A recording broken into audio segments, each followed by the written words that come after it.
All right, and we return to Shackled City. What's going on, everybody? How are you guys doing? Hopefully I don't catch them in the middle of a conversation. We're about to find out. Parents will... Oh, hello. Just like that. Hi. Every time, just like that. Hi, guys. Hello. Hello. I won't reveal comic book spoilers. Oh, thank God. Thank God. So. By the way, did you know that Batman's parents die?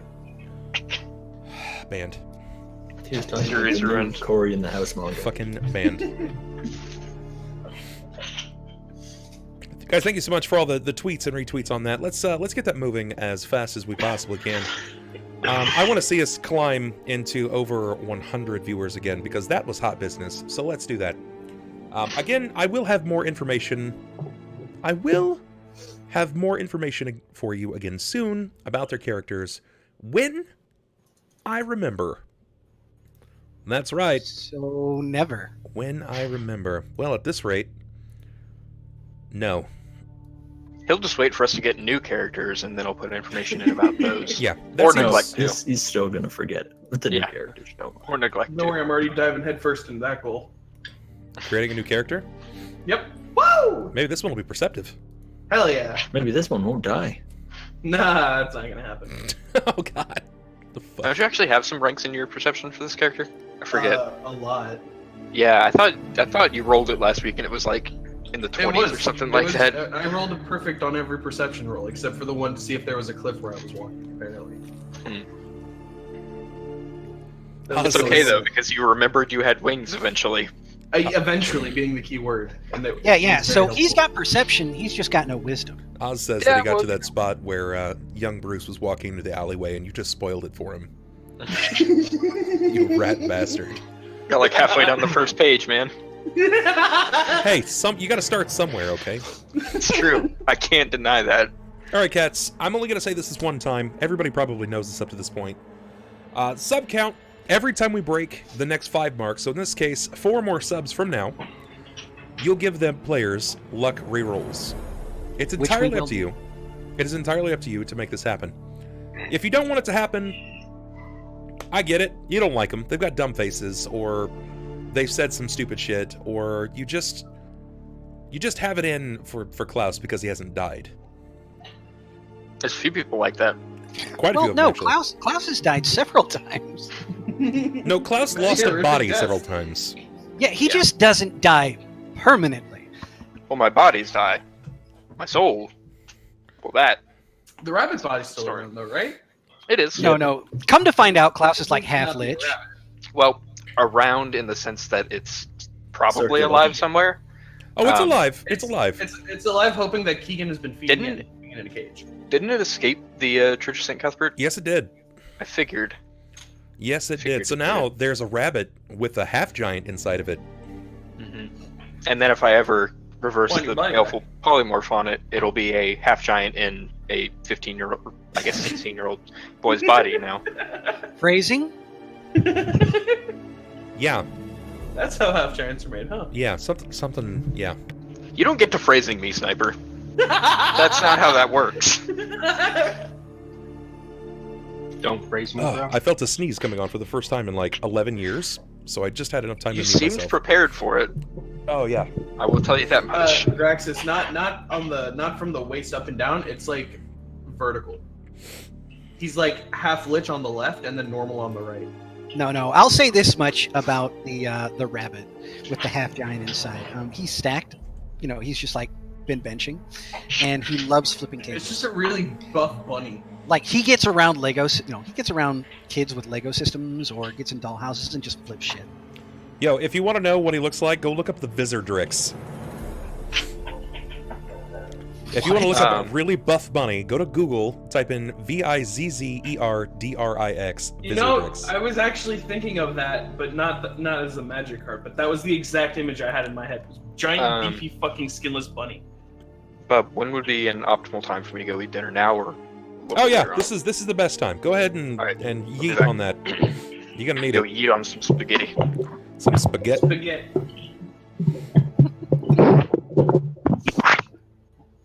We need some spaghetti. Oh my goodness. This sounds super relevant for hashtag Easter, also known as Jesus the Lich Day. There are different critters for the Visardrix, and one of them's terrifying. Oh yeah? Yeah, I'm gonna link it in chat, so everyone can be as terrified as I am. Sure. That's some fan art if I've ever seen it. Is it? Oh yeah. Okay. Just, it's terrifying. Yeah, it's way more terrifying than the normal. The normal one's like the terrifying is in the way of it'll creep you out. This thing, that thing's just ugly. That thing, not even a mama could love that thing. Oof. The Visardrix looks like something Courage the Cowardly Dog would have to fight. Yeah, you're not wrong. Right? Return the slab or suffer the curse. Good times. Jesus, someone drew it on a playmat and it's the size of a window. Ugh. Gross. Yeah, I just saw that too. Stop that. But it's really not that large. No, I can imagine. But it's like a 9-foot tall Arnold bunny. Yeah, it's Beef Bunny. Yeah. He was a sentient undead spellcaster who revived after a regen period. Yeah. Fitting. Good lord. Imagine trying to use that as a lucky rabbit's foot. Little didn't know. Just Actually, like slap that thing down on the table. There's a joke about that. Oh my god. I just saw it. What? The Visardrix pun. Oh my god. There it is. Copy image location. I got you. They Magic Wizards of the Coast made it into an actual card. It's an unhinged card. There you go. There's the link for it. Oh god. I don't want that lucky foot. Get that away from me. Visardrix's lucky foot equals a maul. Yeah. Definitely the ball on the end of a flail for sure. Oh, I'm fucking dumb. Oh, you don't say. Merry Christmas, you filthy animal. Gully, come on now. You don't have to do that. Thank you so much though, man. You put Teve into the Bub Club Bub Tub. Teve, you're officially a Bubscriber. Welcome in. Welcome in, guys. Can we get some love for Chief Gully and Teve? And all the other resubs today, plus new subs. Show some love in chat. Funny, it turns out it's a model. Or a category of cat. No, hush. It's a category of cat. No hush. Yeah. That cat has no chill. So, what gave you this sickness? It was the shrimp. Deia? Annie? I'm not certain, but I went out to eat at a chip stand about a week ago, and I'd been feeling off for a while, but it really hit me yesterday. So I don't know if it's food poisoning, but I thought food poisoning had a really fast turnaround. Like a week sounds. Yeah, it's like within off. I think anywhere from 20 minutes to like 2 hours is like the time rate for down with some kind of sickness, like a cold of some sort again. Yeah. Probably just got sick. Would you say that you're getting down with the sickness? Or... No, I'd say the sickness is getting down with me. So, are you just like playing tonight while sitting on a bucket, or? Well, no, I'm sitting on a chair. He cut a hole in the center of his chair. We're that much closer, right there, to idiocracy. I can't expel anything from my body if nothing has entered my body in the past like 3 days. So, fine. Except them dry heaves. Yeah, you don't dry heave anything up. It's just like I'll just lean over. Those are the worst. Those are the worst pains when you've got nothing coming up. It feels like something is just grinding your guts together. Ugh, so nasty. So, guys, let's recap what happened last time. What do you think? Yeah, it's a thing we could do. So last week we ended up getting to Occipitous. And realizing that the land of this hellish abyss type plane is hideous. It's hideous, yeah. Describe it a little bit. The ground that we walk on itself feels very flesh-like, and it actually it seems that the realm itself is alive as some sort of unusual living entity. I wouldn't say it's necessarily flesh-like, especially after you went ahead and stabbed your bastard sword into it, and we're covered in blood. No, I'm pretty sure we're walking on flesh at this point. Yeah. From there, we realized that yes, there was that beneath the surface, there was blood in the ground that we were standing on. Okay. And then in the skies above, there were giant amoebas that acted as, I guess, protection to the realm that we're in. And when I believe Austin hit the ground, no, one of you guys hit the ground and it. Not quite. Nobody hit the ground. No, that's right. You were falling, right? Like you started falling, and didn't remember you had your wings. Does anybody want to help him here, Jacob or Yeah, Deia? I'm like getting like patches. Well, as we were exploring and taking a look at, getting our bearings, Sunn actually moved towards a ledge, and before anybody had a chance to go ahead and tell him, "Hey, pay attention to where you're going," he kind of slipped. He was in the middle of taking notes and just kind of fell ass over tea kettle. And of course, Ulhime, being the sharp-witted dwarf that he is, immediately rushed out and grabbed him. Luckily, they were able to hold on until the rope could get down there. And while they're climbing back up, and Ulhime tries to steady them with this jab of his sword into the ledge and gets covered in blood, Sunn all of a sudden remembers, "Hey, yo, this is nasty. I got wings. Why you do this?" At which point, the clouds, which I'm going to go ahead and call struggle snuggle clouds, just because it fits, kind of reached down, plucked him out of the air, and proceeded to fuck his shit up. That's a medical term, by the way. Just completely fucked his shit up. Yeah. Things went full-on foobar for him. Tits up. Luckily, our buddy Klaus is forever flying, so he just went swooping up, smashed it to pieces with a lightning bolt, and Sunn passed out and fell down quite a bit. And I think Ulhime was actually able to manage to snatch him up. I summoned an Azada, Yes, which is a type of celestial good-aligned creature that flew down and picked him back up. Correct. And I ended up using restoration to mend the unusual burning on his body, and then healed him to bring him back up to snuff. Yeah, so once we figured out that it's probably a bad idea to be walking along the ledge, we had Klaus circling around, finding our way down, taking our time, and ended up at the edge of a forest that kind of looked like a mix between giant hair follicles and a really bad case of dandruff. Just these great giant gray ashen spires. And well, I think I want to go ahead and have Sunn pick up what we ran into next, because he absolutely nailed what this thing looks like. Against the vagina-faced hippo. Can't really hear you, bud. 6 legs. You might want to fix your audio. We went against a 6-legged vagina-faced hippo. It was not called a vagina-faced. Thunder Beast. There was nothing vagina about it. Its baby had strolled forth through the jungle, and had walked up to our group, and Jacob, being the nice person that he is, went up to go and give it a nice good old pat. Where we learned, I believe through, was it Jacob, that they eat, they're omnivores in the sense that they eat plants and other smaller demons, correct? They eat anything. Yeah, they're not really picky. They're hippos. Yeah, They're they were hippos with basically 6 eating legs. the flesh dirt, the flesh ground. Yeah, and Yeah. as they were eating it, the ground was, instead of where there'd be dirt, it was just blood, like if you were to cut a piece of your skin off. Yeah. Quite disturbing, but not as disturbing as the mother one that came running out of the forest.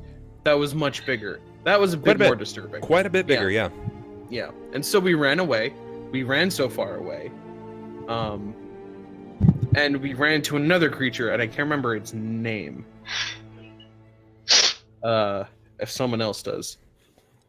Anybody want to interject? You ran into another creature. What other creature did you run into? Yep, our note taker is right now eating spaghetti, so I have no idea. You ran into a demon Bub had never had to do before. It's true. It's true. I've never had to run with this kind of character. Not that it really mattered, because in the course of, I think, 2 rounds, you guys decimated it. Even with its fast healing and DR, you absolutely just splintered the creature into the ground. Oh, forgot to mention the thing about the realm. It makes me and Deia feel super sluggish right now. Yep. Like, And me is super weighed down. Yeah. But the odd thing is we've never felt closer to our gods. Just, we feel like there's some kind of evil smog around us that prevents us from being able to move like a thick, Feel thick heavy, air. fam. Yeah, it feels almost as if you guys are being, like, blanketed. Almost kind of like you're being pulled down by weak midgets all day long. Mm-hmm. Weak midgets of evil. Yes. Neek midgets. Yeah, I was hoping that wouldn't have got caught. Damn. It's all right. It's all right. So I swear I English well. you managed to best the Hezru. Hezru, there you Yes. go. The Hezru demon. Following that, you found a series of signs, right? Like something was kind of guiding you upward as you were going up the mountain. Where were you going and why? We were heading to the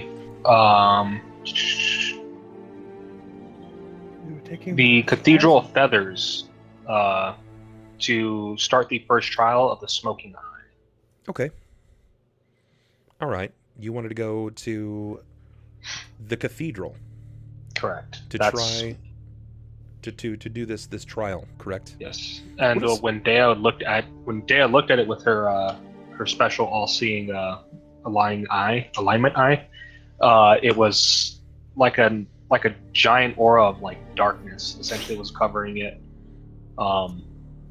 Like a super heavy aura of darkness was within it, but at the same time, there's a lot of divinity channeling from the cathedral as well. Okay. All right. And what is this place called again? Cathedral of Feathers. Yes. And you have no idea what this even is. No. No. What we've been told by Corophon, depending on who wins the war between the Celestials and the demons, this can be a very valuable tool to either side, depending on where it's returned to.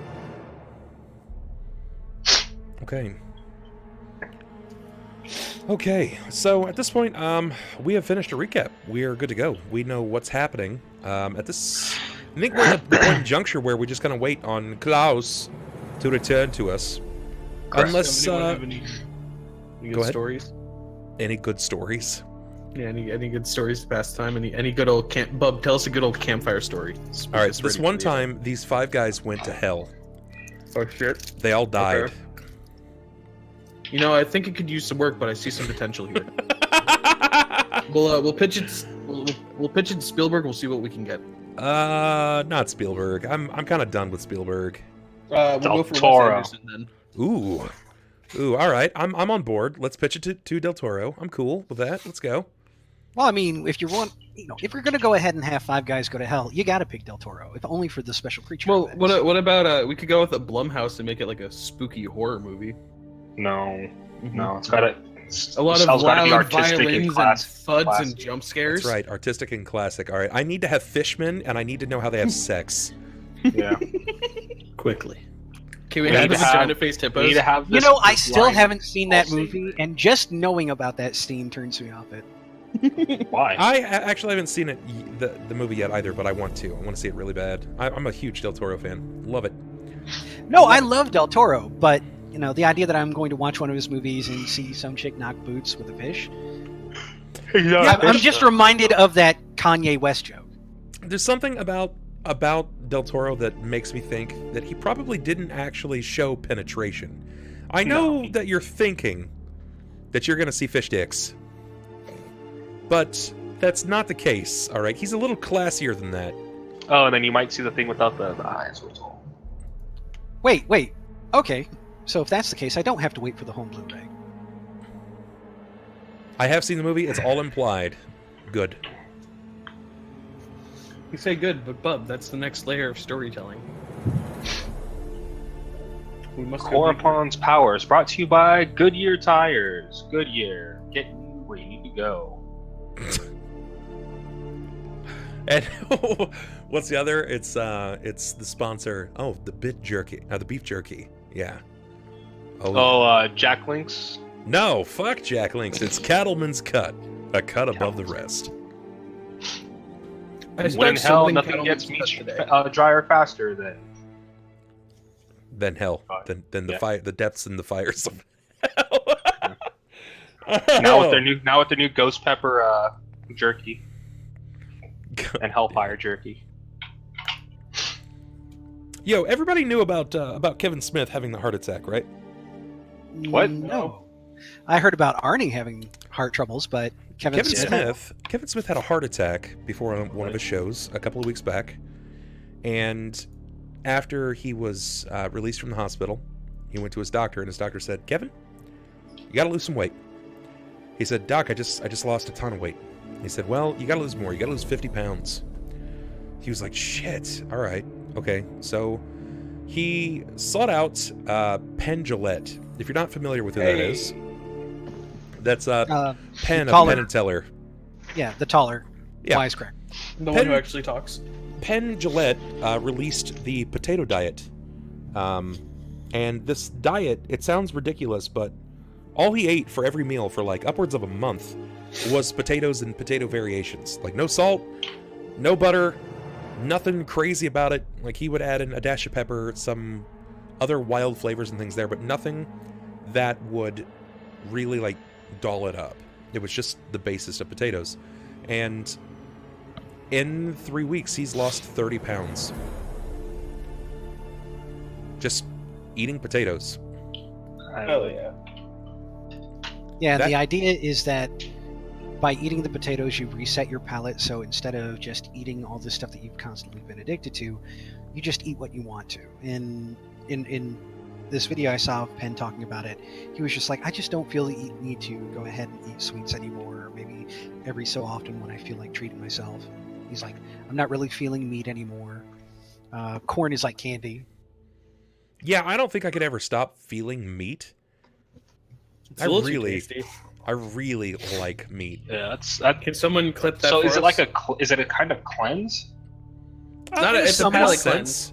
In a sense, you basically dull your palate because you eat nothing but fucking potatoes. It's denial. Then your body's just like, I mean, I guess I'm dealing with potatoes for the rest of my life. A cleanse, a cleanse would be more like you're applying something to decrease your interest or relieve your body of. But this is extreme denial. Okay. You are denying yourself of certain things, such as other carbohydrates outside of potatoes, sugars, things of that nature. So when you finally do go back to having things that are naturally sweet, it tastes abundantly sweet. Like you're not going to crave it as much. Correct. It's a little wild, but I was just kind of following his Twitter, and he's been documenting it along the way, and it's wild that all he's been eating is potatoes, and he's dropped 30 pounds in like 2.5 weeks. That's got to be like the most uninteresting diet. It's the potato diet. That or watering cabbage. As I understand it, the reason that Penn chose a potato, because he really did just kind of started on his own. The reason he chose a potato was just because it was there. He didn't like choose a potato for any particular reason. You could go ahead and do it eating broccoli or some other somewhat calorie-rich food if you wanted. It was just the fact that it was the only thing he had that it kind of cleared his palate of everything else. I don't know. I'm not sure if it's for me, but I wanted to toss it out there, see what you guys thought. Maybe you guys can test yourselves, test your mettle. And if it works for you, then hell, why not? Why not? All right, guys, I'm doing the potato diet. By next Bubfest, I'm gonna look like Ward. Jesus Christ. You're gonna look like a goblin? I'm gonna look emancipated. Emancipated? He's gonna look emancipated. He's gonna look emancipated. You're also gonna have to drop about 8 inches of height. Height. Thank you, you dirty bastards. And you guys are giving me shit. All right. Need to get significantly worse vision. Should we finish our recap? When you lose a lot of other nutrients that you need daily, yeah, I think you do. I think you do, but I don't think it's for very long. I think it's just for a short amount of time. Like, I can't remember if it's a 2-week thing or if it's a month. It looks like people are saying that it's 2 weeks. Yeah. I don't know. That just doesn't sound enjoyable. It's gonna be my new life. I will subsist on a potato diet forever. And then you'll be emancipated from the fat. From the proclamation of potatoes. It's had a hold on. It's had a hold on to me for too long. It had a head hard to emancipate. Thank you. Thank you very much, Red. All right. Okay. We finished our recap. We talked about where we were last at, and now we can jump in. We're gonna jump in the mix. So, all right, Will, take it from the top. We're talking to Tercion. All right. Fuck that. He's You lying. got a board that I don't know about? So as we get to the top, I guess we can go with the description of what we're looking at. Then? Sure. Okay, so this is at the cathedral itself, just outside, right? You guys are... Yeah, put we you on the just map. made it to the top. Right? Yeah. Yes, you are. You are at the map, in fact. Okay. Good. So this is the cathedral. This once beautiful cathedral. As you begin to climb, you see that the remnants of tapestries hang on cracked stone wall. Various bits of broken furniture and fallen stonework cover much of the floors. This place seems to emanate a vast amount of positive energy. The last we spoke of was that inside of this place, you don't take as large of a penalty as you would. In fact, everything is halved. If you didn't take a penalty, then you reap nothing. It's just normal for you. But here, everything feels less intense.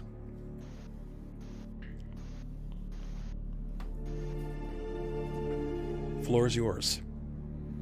All right. The doors, from what we see, is already open, correct? Like it's burst open. Yes. Okay. Yeah, Jacob's going to turn to Ulhime and just kind of gesture ahead after you, good sir. Very well. Give me a moment, please. I'm going to go into my bag, and I'll start putting together the 10-foot pole that I have in my bag. And let's see if I still have it active. I will activate my my spell, Find Traps. You're going to create a 10-foot pole, and you declare that you're casting a spell called Find Traps as you strike the stone. Yeah, I want to be as careful as possible. He's blind. Really, Ulhime? So yeah, for the spell itself, it's 1 minute per level. Gain intuitive insight into the working of the traps. You gain an insight bonus equal to half your caster level. 10 maximum perception checks made to find traps while the spell is in effect. You receive a check to notice traps within 10 feet of you, even if you're not actively searching for them. Grants no ability to disable traps that you may find. Okay. Sure. Okay. All right. So go ahead and assign me a marching order, please. Jacob's going to be following after Ulhime. Well, you guys have control of your tokens, so position them and be prepared to move them. Well, Otay. I'll move one step forward just so we can get a decent marching order going. It's like, so Sunn is inside of Klaus. Okay. That's how we're starting this week. Oh. God, and I'm just thinking of that scene from Hancock. I'll put your head up his ass. Look, Claudia died a long time ago. We don't need to bring anything of that nature back. Ulhime, Yes. you have your prodded pole prepared to poke. That was a lot of alliteration. Wow. Prodded pole to poke. As you peer around the room, you can see that this place is in much of disarray. But there's something that is odd about it. There's something that is slightly soothing. You can't quite put your finger on it. It's definitely strange, to say the least.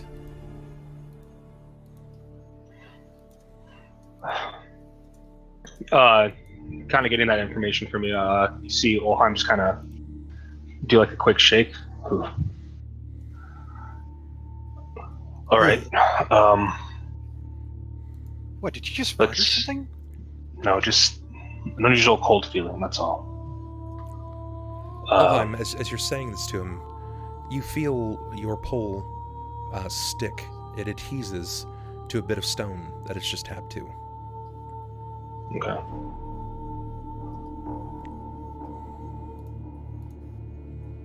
What do you do? You said it adheses, like I can't lift it up? Yeah, you can tell that it's adhesed, it's stuck down to something on... It's like on the inside pole. of a men's room at a truck stop. I'll try to take a look to see what it is that got caught. It's like the showers at the YMCA. When you draw your pole back, you realize that there is a bit of stone that is adhesed to the end of it. And when you peel the stone off, there is this unnatural substance. It's got this white, almost pseudo-elastic stickiness to the substance. I want to try and look through my eye to see, since I haven't turned it on, or like look through it, like it's not turned it on since I came here. I want to see if... Boys, this is uncut heroin. I was about to say, could I do a knowledge arcana or engineering to see if I know what this substance is, but no, never mind. It's heroin. It's uncut heroin. It's just. Ulhime, Is what it is. Yes. you have this. What do you do? What do you do with it? I mean, looking at it, do I see that it's corroding the pole in any way? It's or not. Is it... It's not. You note that it does have some extreme resilience. Despite the amount that is attached to the stone, it is managing to hold and suspend the stone's weight to the end of the pole. Peering around, is this same like material blanketing the entire floor, or do I see it going up on the walls and stuff like that? You actually do. You do manage to see it upon the walls. Okay. Is it something akin to webbing that I might have seen before, or do you draw it closer to your face? Do you touch this? Yeah, I would kind of like, I guess, take my two fingers and then try to like see the elasticity of it. Sure. When you put it between your fingers to kind of like test its resilience, it doesn't have a viscosity. It's not like it's a wet substance. This is different. This is a bit stringier. It seems to have some kind of like ropey feeling to it, and you realize that it feels like spider's web. But stronger. Dense, yes, it is very dense. And despite how you mash it between your fingers, when it doesn't you begin, break. Yeah, it doesn't really break. It doesn't seem to release. Okay. I'll turn around to Jakob. I think we've got spiders. Appears to be some webbing on the floor. Okay. So, with that... We handled spiders before, so... No. Indeed, but we need to be careful as well. Good point. And at this point, Jakob looks up and just kind of like has his sword in hand, rocking it in a slow circle, bleeding. I'll start taking apart the 10-foot pole, since at this point it doesn't look like it's going to be of help to try to slide it forward consistently. Okay. And I'll pull out a torch and I'll light it, and I'll see if I can burn away the webbing, if that'll help. Sure. Okay. Did you have a torch lit previously, or? No, it's in my bag. I have a couple of torches in my bag. No, I remember us starting, ending the last game. We'd actually lit a torch. Did we? Yeah, because Klaus can't see. Yeah, that's right. Now everyone can see. So yeah, we already have. So we should have a torch already. Yeah, Okay. silly humans. I just cast light. I don't like torches. Either way, I'll have one for myself. I know I have dark vision, but I'm not. Doesn't mean I Ulhime. Yeah, can't use it. Give me a will save. Will save. Is this a spell-like ability kicking off on me? It's a spell, not a spell-like ability. It's straight a spell.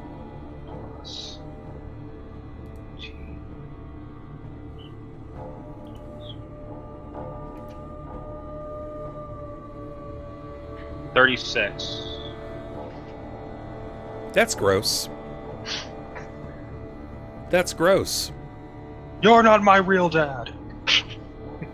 There is a flash of what seems to be like almost alchemical fire before your eyes. As it erupts, you quickly glance back, covering your eyes. But when this happens, it seems to erupt before you, and then it crackles out. Give me a. Do you have spell? Yeah, spellcraft if you have it. Spellcraft. I do not. Okay. Give me a perception. Okay.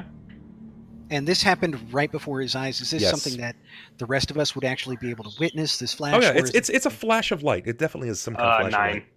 Negative. You are not going to determine where it's come from. Yeah, I wouldn't mind doing a spellcraft real quick, seeing as that happened within 3 feet. Same thing with a question mark? You guys can try. It's going to be more difficult for you to determine the further back you are. I'm more concerned necessarily with how strong this is at the distance we are from it. I mean, is it still almost blinding level, or? No. It's, definitely not to you. If it would have happened directly to Ulhime, then it may have. Okay. Basically, Jacob, it was like a firecracker going off in front of his eyes. Jacob, it's not audible. It doesn't have any range of audible volume. That being said, its brightness is enough to what you might say daze an opponent, and it looks like a similar effect to the spell Daze.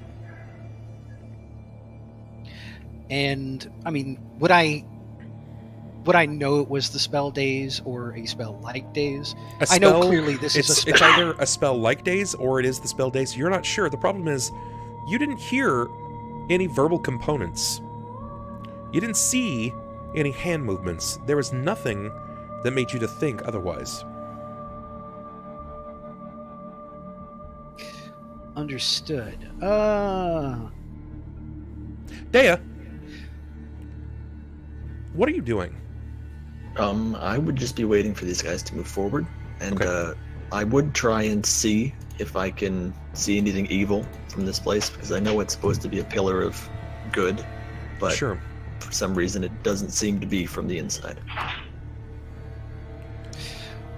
Well, one thing I would like to do is, because I didn't hear any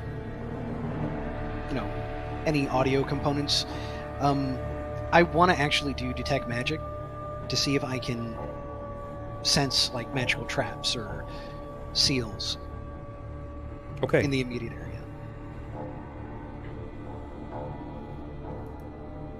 All right, so let's see. As you cast Detect Magic,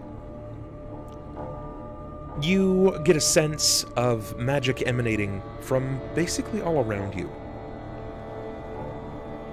You get the sense of your allies' equipment, some things that linger inside of this place. There are a series of things that kind of decorate the walls, the ceiling, in various spots. All right, so I am seeing there are highlights, there are hot spots along the floors, the walls, where it could be glyphs or something along those lines, magical traps. Or would I need to... Potentially, you're not really sure. You're not really sure until you get a better look at it. So since nothing's affected me, I'm going to take another 10 steps forward. Or 10 feet of movement. Okay. Well, Jacob was about to go ahead and reach out to Ulhime's shoulder and just say, that was a spell. I think your pole isn't the right tool for this job. And he's going to look... And he's going to look back to Klaus. Are you able to see magical seals?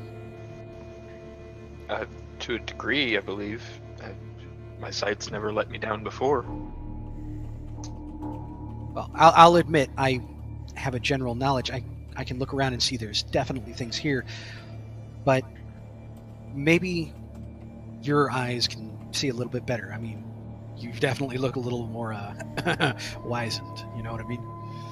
Appearances can be misleading, but I'll give it my best shot. Sure thing, Grandpa.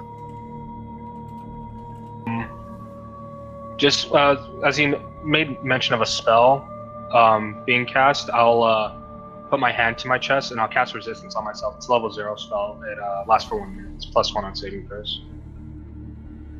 Okay. But yeah, I'll take my 10 feet movement. 10. While I'm doing this, I'm doing a sweeping motion with the torch. To Sure. see You see that it sort of browns this ligament, if you will, this web-like material, but it doesn't seem to really burn through it. You would think that in this area of occipitus, heat and fire probably would have already brought this to a burn. Yeah. I mean, that being said, does it at least prevent it from continuing to be like sticky in that regard? It does. It does continue to be sticky. It doesn't actually apply any kind of surface that doesn't allow it to stick to you. It still remains. Think of it sort of like marshmallow, right? You have a brief moment where it's not very sticky, but once your fingertips touch it, it starts turning that sugar back into a sticky substance. And that's very much the same situation. Sunn is apparently waiting outside of the cathedral. I lied. He was reading chat. I didn't know finally the line moved. My bad. I'll turn back to the group. By chance, do any of you have anything that might cause extreme cold? There's just something I want to try. I don't want you to do anything too powerful in terms of spell casting, but if we can test this material, because I feel like the further we walk, the harder it's going to be to continue on. Jacob's just going to be not enough to go ahead and blow it on a piece of web. So what exactly are you doing here, Klaus? I'm going to attempt to Ray of Frost it. I'm definitely going to want him to put it down first, just in case. But well, it's blanketing the floor in front of us. It's just like the further we walk. Okay, so you're not holding like a sample of it or anything. No. Okay. Then I'll just aim it at the floor ahead and hope to hit. I mean, do you want a range touch for the floor, or do you want to just assume that I'm going to be able to hit it? I just need to make sure that you don't nat one. Don't nat one. Okay, then I'll just roll a d20. Since there is a critical application now for spells and how they can crit, I have to start including failure. Okay, you're going to succeed. It is an inanimate object that's not going anywhere. You managed to succeed. And what does this look like? It's just going to be a Ray of Frost. I mean, I'm not going to by any means take any of the big guns out, so it's a cantrip. It's not intended to do damage, really. When you cast this cantrip, this Ray of Frost, it emits from your person, and as it strikes over, you see it borderline coil back up. It's sort of like reef, right? Like what are they called? The creatures that live in reeds when Amoeba? Anemones? Is it an anemone? When it touches something that it doesn't like, it like retreats back in. Yeah. That's sort of what happens here, but instead it just kind of coils up really tightly. And you notice that it makes the threads incredibly tight, like to the point where there's a rhythmic thrum that sort of moves up the length of the fiber. Ha! He just went swimming. Striking it with like not the actual hot end of the torch, but the bottom end, like holding the torch by the center and striking at it. Does it break? It does not. In fact, when you strike at it, and you feel it catch on the length of the fiber, the moment that it releases from your torch, it releases this loud, like, rhythmic twang noise. And as it begins to shake and reverberate, it causes all of the other fibers to tense up and twang as well. I need initiative. All right, good. I need initiative Good start. from everyone, and following that, I'll need everyone to give me a fortitude save. So let's all get initiative first, and when I get that down, I'll I roll rolled fortitude. good on that. What is Oh. this What is the fortitude against? Good way to start the night. Excuse me? What is the fortitude against? Mm-hmm. It's a fortitude save. What do you have? Like, is it? I have disease resist, I believe. It's a spell-like ability, or it's a spell. then Excuse yeah. me. Never mind. Thank you. That's all I wanted to know. Do you need a fort from everyone? I missed I the will. part, sorry. I will, Okay. in fact, need a fort from everyone. All right.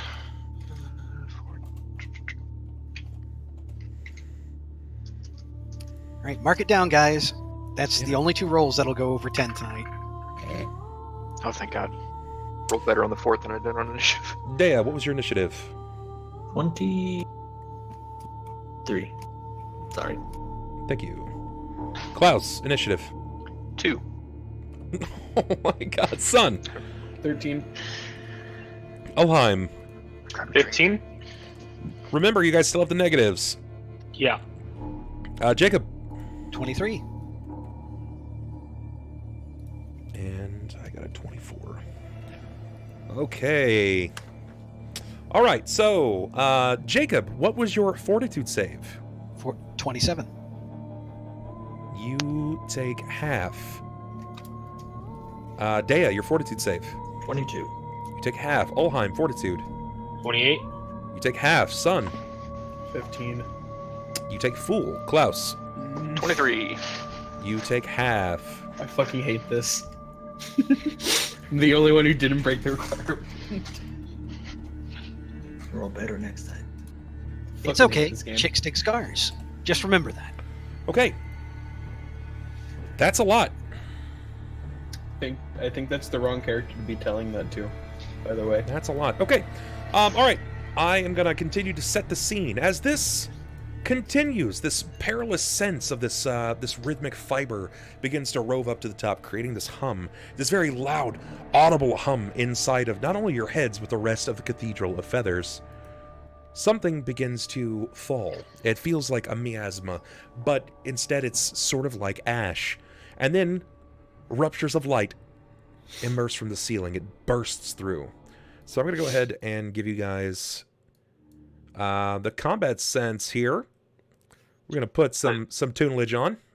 That d6 is the damage, correct? It's not damage. Damn it. I was really hoping Each it of was. you, if you failed, you take 9. If you succeeded, you take 5. This is a ray of enfeeblement. Oh. Each of you, multiple rays cascade down from the ceilings, striking you. Half, you take 5. Fool, you take 9. I hate this game. And what's being enfeebled? Our strength, dex, con? It's strength. Oh, yeah, because that's what I really needed in my life. Oh, yeah, So me that's, too. That's 9 strength damage, correct? It's not damage. This is just a temporary thing. It's going to last...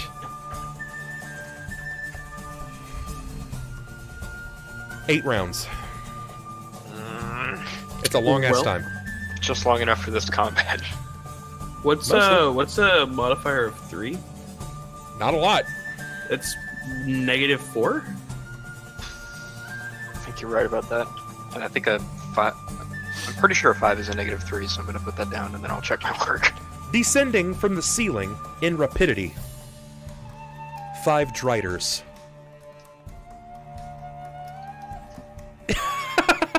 Seeing Ronald's face. He was What? just stuck for a moment, and when I said 5 driders, he was like, oh, hell. Oh, shit. I'm like, you know what? The important thing is we try. All right, 5 driders descend, some of them varying in size, some of them varying in color. A few of them have bows. One of them seems to be a bit more melee focused. There's very clearly a caster amidst the group. This is a female drider. And one has a sword. For those of us who aren't monsterly inclined, they're They're centaur spider people. They're You can- things from Spy Kids. You can link it. You can link it. It's half They're essentially Quelaag. half giant spider. Yeah, basically, they're half giant spider, half drow. Okay. They're the spider monkeys from Spy Kids too. Oh god, no. God, that's terrifying. Except, they're drows and not monkeys, but I don't know what the hell that means because I've not seen Really? Spy Kids 2. What? Bub is 10 years older than us. Yeah, Okay, that makes sense. He was significantly aged out of that group. Yeah. It's true. It's very true. Bub, have you not seen Shark Boy and Lava Girl? I haven't seen the adventures. No, I'm sorry. I am sorry. So, luckily blowing up enough, for you driders later, are incredibly magical creatures. They are incredibly magical. Oh. So, How lucky. what the hell is that? Spider monkey. monkey? Oh, that's what that is? Yeah. That looks horrifying. It is. They're not Uh, drow my whole life monkeys. What are the snake people called again? Fuck if I remember. I don't remember. Oh my god. I'm talking about the Slizzards. Yeah. Yeah, snakes Snake that are- lizards. Yeah, slizzards. All right. Which really is just a lizard, but whatever. As It's they a skink. descend, Ulhime, that's Ronald.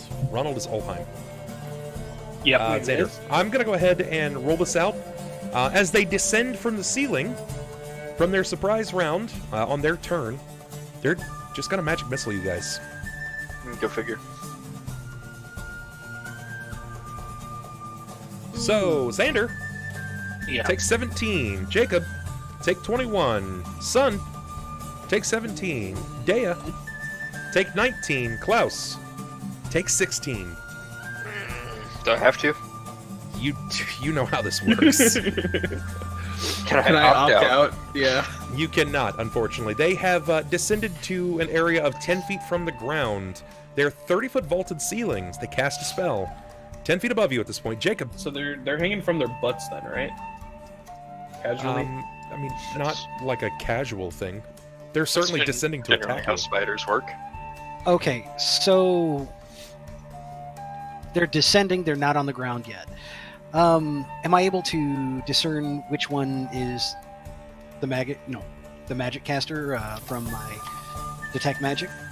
It's a Well, female, considering they're all incredibly highly magical creatures, there isn't one that looks more like a caster outside of the one that doesn't have weapons.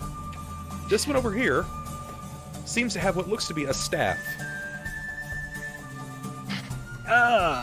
I'll admit, this one is kind of drawing my eye, so that's going to be my target. But as of right now, I'm just going to go on the defensive and cast shield on myself. As it stands, I want to be clear that they look like driders, but they may not necessarily be driders. Remember where you are. Fair enough. But yeah, I'm basically just cast shield on myself, and that's it. Okay, give me a concentration check. All right. Based on the damage that you took, which it's going to be 10 plus spell level plus damage taken. How much damage did you take, by the way? Was it 21? Yeah. Okay, so it's going to be 31. Shield is what, a level 1 spell? Yeah. So 32. here's hoping. Gotta roll good on this one, boys. Let's see what you got, boss. You just jinxed yourself. Yikes, that's a rough roll. And you think you have such do we like got a... a reroll? We don't. We're 3 subs away from getting you guys the reroll that you would need. Yeah. We're 3, and you know what? It's okay that this is early because you'll still have an opportunity to get this through. So you shuffle back, and as you attempt to cast a spell upon yourself, it fizzles. You've taken too much arcane damage. Basically just blast you down. Chief, you did work. You did real good, kid. Bust me down, Captain. But Jacob, you are still retreated. Go ahead and push yourself back. Is that as far as you want to go, or did you want to go back further? Well, no. I didn't want to retreat or anything. I just wanted to go ahead and be on the defensive. Oh, all right. Okay, sure. So then, Yeah, so I'm just doing a partial defensive at this point. that's fine. That's totally fine. Then we'll add 2 to your AC for the round. Deia, you're up. What do you do for me, Deia? So can I tell that these things are evil? You've got a pretty good idea. Okay. Yeah, it's not like we're on an evil plane or anything. I'm not feeling that song. mean, I wanna go ahead and mix it up. Some of the creatures aren't smart enough to be evil. You know, I can't really tell. But I'm just going to put myself in a square and not on the corners of squares. And Sure. I am going to target the one that's nearest me. Okay. This one here. So this one? Yeah, the white. I gotcha. And I'm going to smite it, declare smite, and call upon my deity to aid me in this, and call my divine bond into my bow. All right, so that's your full round, right? Yes. All right, Ulhime, you're up. All right. Seeing that the Driders are descending upon us, Ulhime will pull. Will drop this the torch, and he'll raise his hand up, having the symbol on his gauntlet glow, and he'll say, "Helm, grant us the power of the Protector," and he'll cast Aura Protection, which is his spell-like ability. Everyone gets +3 to the armor class, resistance to all elements +5. Oh boy, I love this magic trick. Oh wait, Damn. so it's +3 to AC, +5 to... All elemental damage. Okay. I'll take that. So as that happens, you see the symbol of Helm, which is the gauntlet with the eye, like appear in front of everyone's like chest, and then it fades. Okay. All right, that looks like that's going to be your round. Yep. Sunn, you're up. Gonna double fist some potions real quick. In a very specific order. First, my alchemical, I don't have the second word written down. The one that lets me basically turn my mouth purple and I spit out the potion back into the vial. I'm doing that with bark skin. What is the checking my barks? What is the cast time on this? Because I know you have a feat that allows you to cut it down to certain actions. I use it as a swift, or not a swift, as I can chug a potion as my move action as well.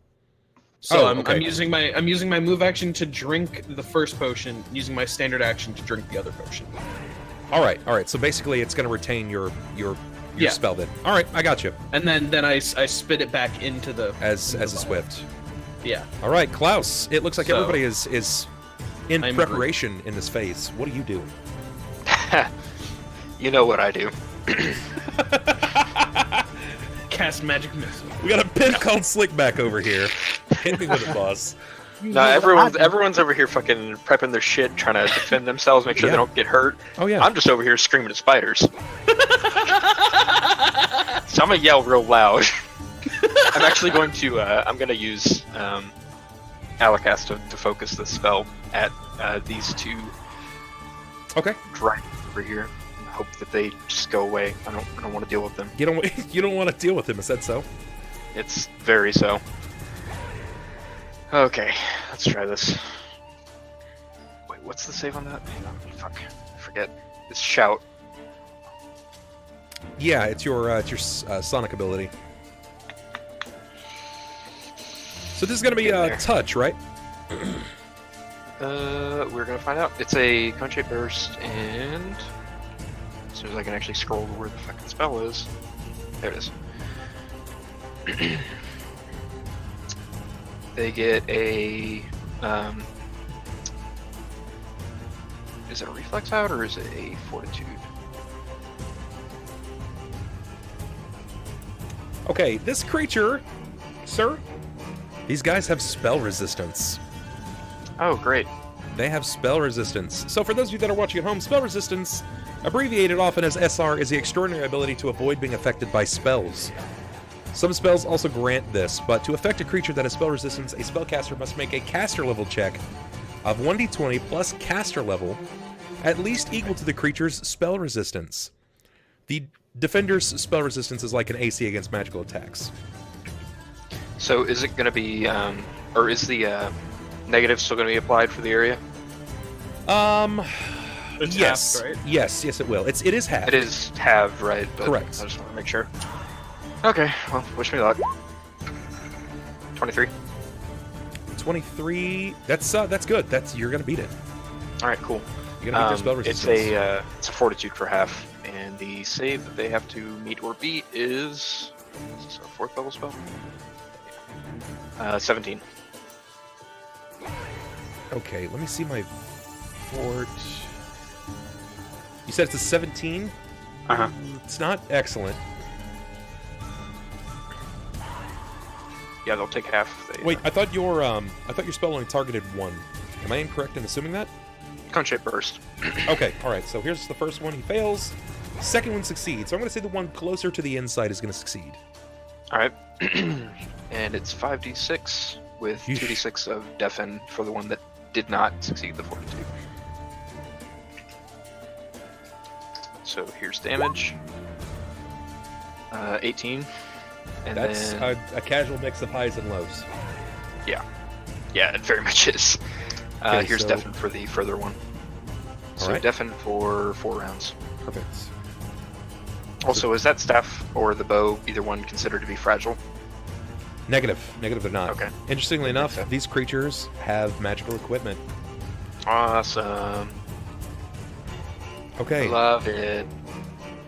on my go. Bap, bap, ba-da-da-da.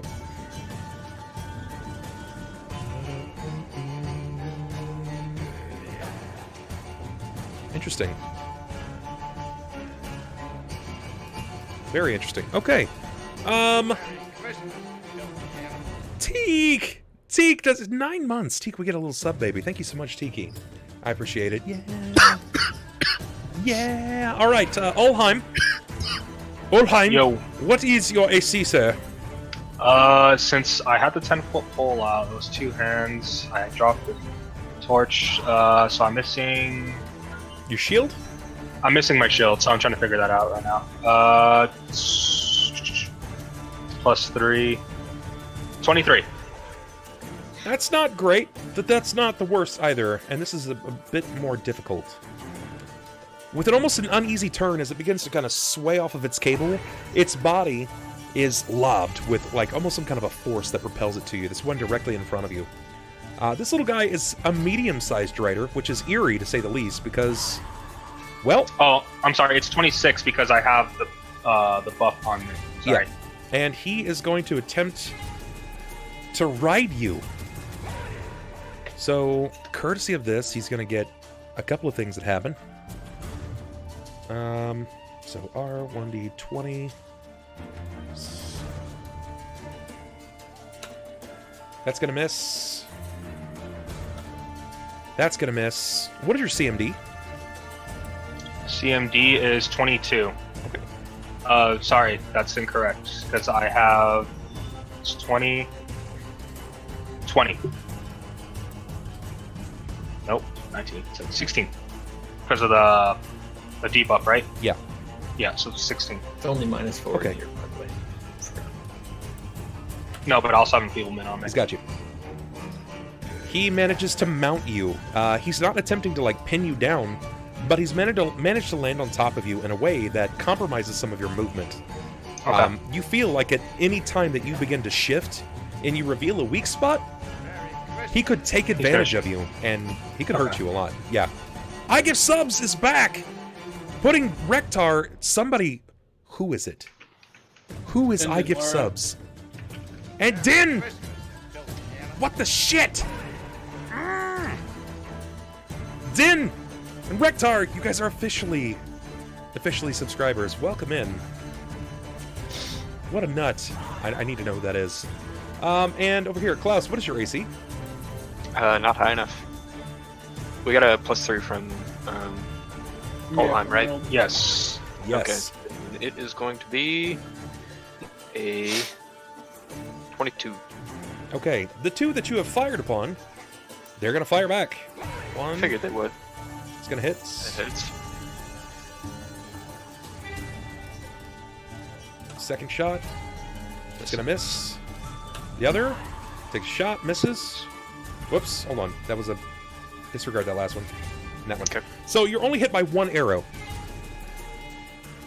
I need you to give me a fortitude save. Don't you love hearing those words? Out of all Yeah. the saves you could have did, Bubs, you chose fortitude.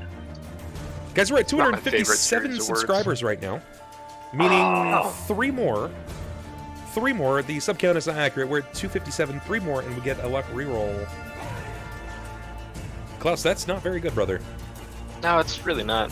Okay, so you're gonna get. I'll give you your damage in a minute. And over here, this guy's gonna move in and target you, Jacob. This one is a bit more of a Drider male. He looks wild and almost like barbarous in nature. He comes in swinging wildly with a great sword. Oh, fun! What is your AC? Currently my AC is, with the buff, 30. All right, so I've got to roll like a 10% range is what I'm gonna get. It's not gonna work. And You're factoring in my buff too, right? yes, Yeah. it is. Yeah, my static is 27. It goes up to 30 with you. That's not gonna do. If I had rolled that the last time, that That would've it would have That would have wrecked my shit. Yeah. And then over here.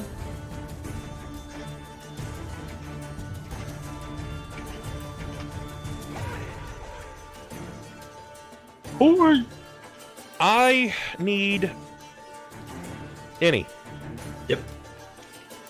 I need you to give me a will save.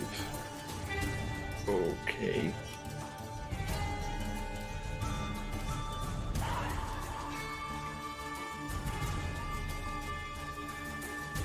-4, right? Yeah.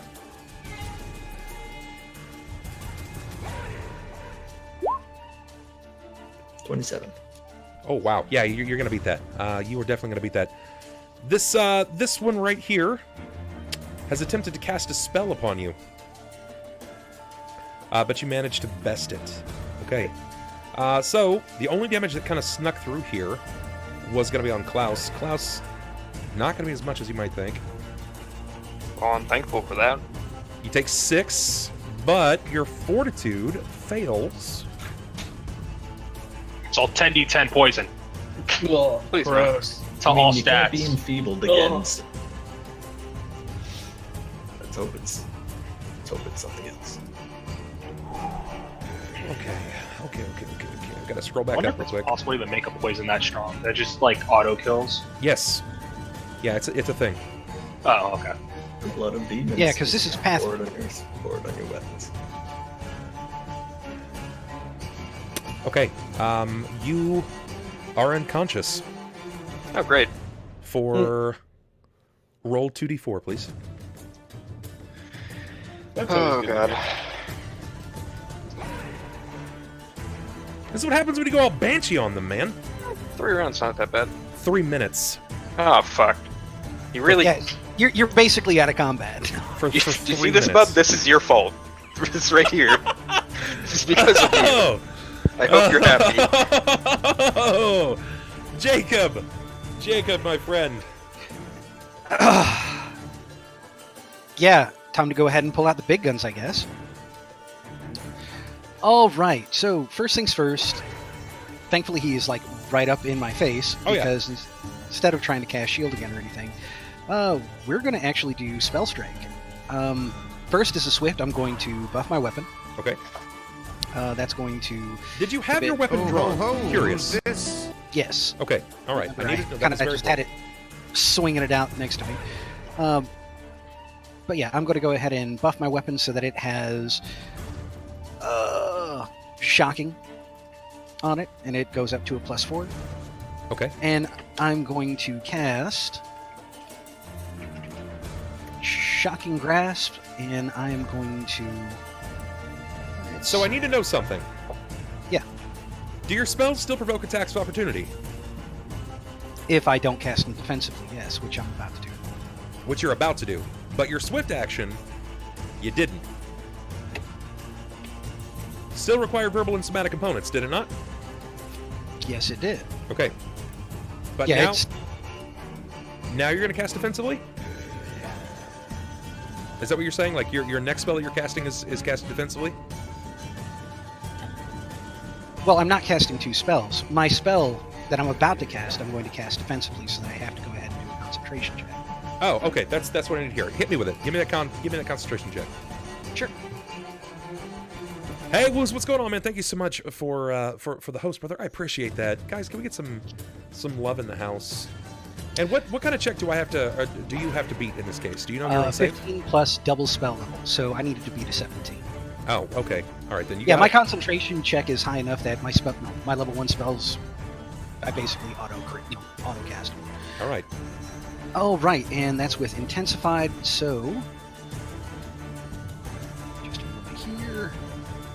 Yeah, well, this is entirely Sloth's fault. I know squarely where to place the blame. Of course. So first things first, I actually need to make this hit, and I'm going to calculate that lower. Their AC's not too crazy high.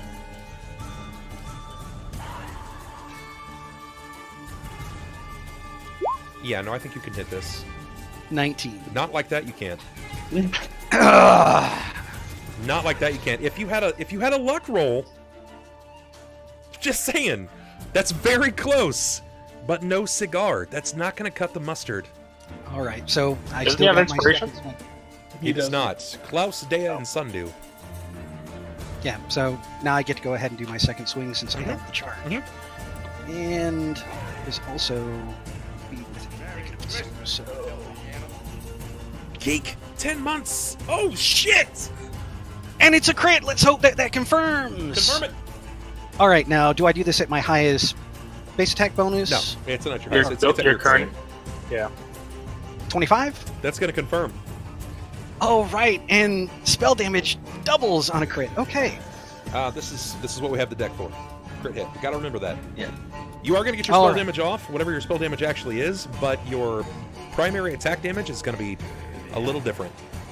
Okay. All right. Stop. Well, let me give it a brief shuffle first. Got to remember, I use this for like a bunch of games. All right. Let me know when you're ready. Okay, and open shuffle now. Tell me when. Stop. Got it. What kind of weapon are you using? Falchion. Falchions. We got Er. slash. No, scimitar. Sorry, but yeah, still slash. Yikes. Okay. All right. Shattered Jaw. You have normal damage. It deals 1 con damage, and the target cannot speak or bite until healed. Damn. Do these things have a bite attack? They do have bite attacks. Yes, they do. Okay. He just completely neutered its bite attack. Yeah, bonus. And also any somatic components. Yeah, This was the warrior one though. Verbal. spellcaster. All I mean, right. regardless of So the now to go warrior. ahead and deal out that damage. First things first, I got to remember that my strength is not what it is, so that's actually dropped. So, Good and lord. and that 10d6 is supposed to be doubled on a crit. So, But Does this thing even survive? 2, 4, 6, 8, 12, 17. No, it does not. It does not survive. You kill it. Okay. Thank God. That was a very important one to take down. Yep. I mean, whenever I'm able to, I can be real bursty. Yeah, very good. You managed to do just that, putting this one down in a single blow. The first one very obviously missed. You managed to parry it in just a way, but you brought it back around and His crushed jaw this really creature's broke. jaw. Crushed God this creature's jaw, and in a manner that kind of split it down the chest. It flayed it open. Yeah, I'm just picturing like an anime scene where you've got that rolled up newspaper and he just power smashes it. Sort of to agree. Deia, you're up. I'm gonna shoot at this one that I smited. You can try. I'm gonna try. I believe you're gonna hit it. I believe. And this is a many shot and deadly shot. Many shot is just 2 arrows in the first shot, like I fire them simultaneously. And Okay. Deadly shot, it adds damage for my attack roll. Sure. So it's just power attack for ranged. Yeah, basically. Okay, give it a whirl. I believe you're gonna hit it, but I still need to see. Oh my.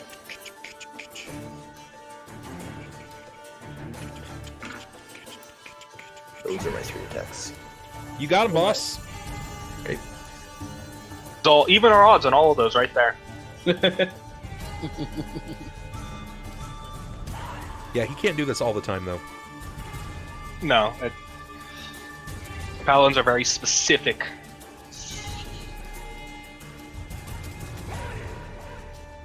Fuck. Gross. Stop rolling. Stop. Gross. Okay. Stop. Leave him alone. All right. So that's Leave him alone. It's Lucas the Spider. You leave him The alone. 1d6 are holy damage, if it Okay. matters. Yeah, you managed to get through with just enough. This, obviously, a caster who's decided to stay back for all intents and purposes is dead. Your arrows pepper this, and it bursts with a holy light. Your gods have smiled down upon you today in great favor. Ulhime, Yes. Since he just climbed onto me, I'm gonna draw my weapon. So I'm guessing he's getting the attack on that part. oh yeah, Go ahead. oh yeah. Let's see. What is your AC? You said it's 20 something. 26, because I don't have the shield out. Okay, let me take a look at this. Oh, look at this. It's gonna miss. No problem at all. Yeah, it's no problem for you. It sucks for me. I wanna bite so bad. He very clearly is attempting to like draw his teeth across you and bite down upon you. It's not working. He can't seem to get through your armor.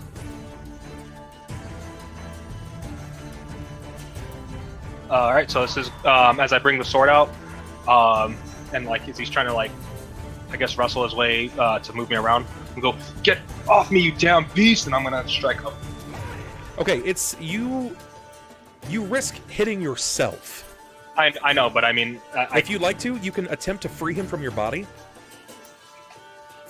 no, because then there's gonna be a chance that I don't want to risk him moving off somewhere else. So if I can have him on me, then I'm fine with that. All right.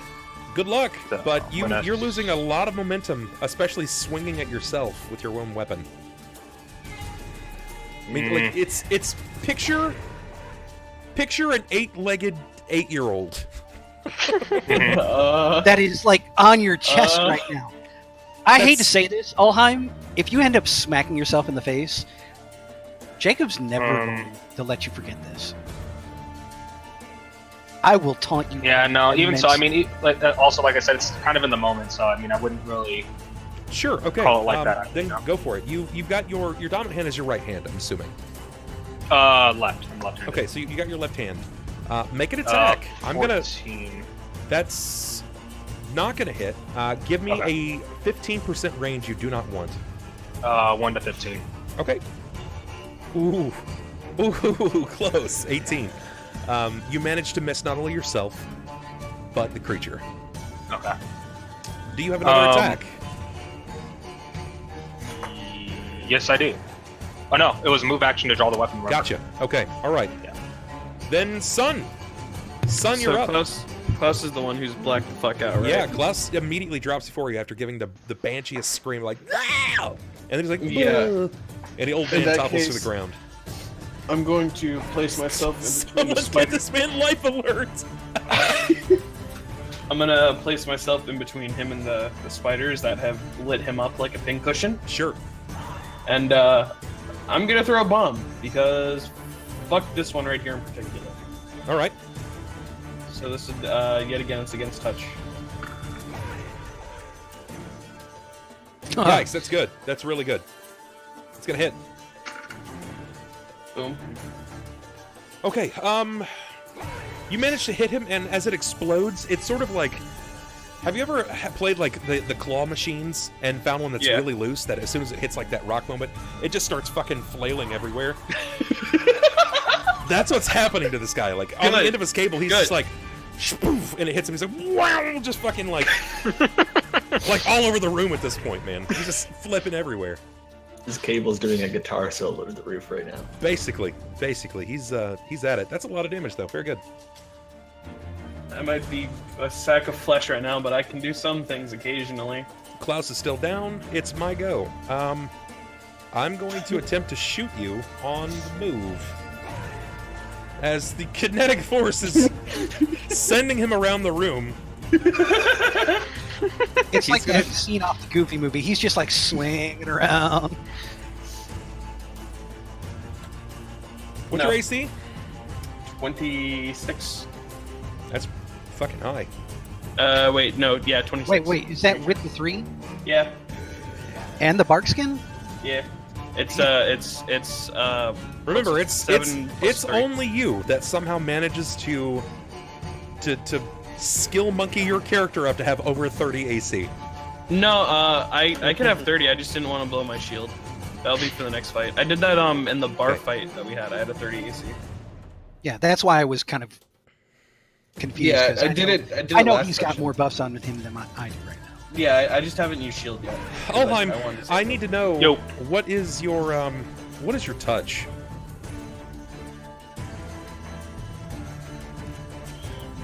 I don't like how close that 24 got to hitting me. That's not for you. Oh, thank God. 7. Wow. Okay, I was expecting way higher than that. No, All right. because it's the minus applied with the -4. It's at 11 right now, but I take that penalty. To Okay, let's try this again. Excuse me. What is your flat foot? I imagine that's much higher, like at least a 17. I mean, if it goes off touch, that's fine. I'm cool with that. I need to know. It's specifically. I managed to read it wrong. It's flat foot. Okay. Then it's 18. Okay, he does manage to succeed. Crawling behind you, he manages to snap into the back of your neck. You feel this this creature's jaws flaying around the back of this. However, since this is happening, I'm going to go ahead and put him on top of you and on the rear side.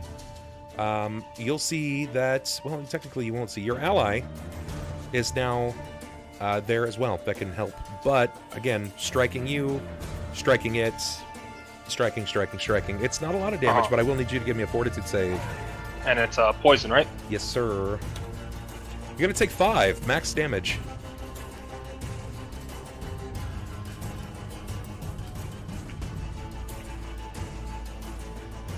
Yeah, Jacob, you got spider ass in your face. 37. It's really good. You managed to resist it. You feel this almost like physically deafening sensation that sort of rides around your neck, but either the wear of being so high in level, maybe it's the location, it could be a number of things that have set you up in this particular situation, but you managed to resist.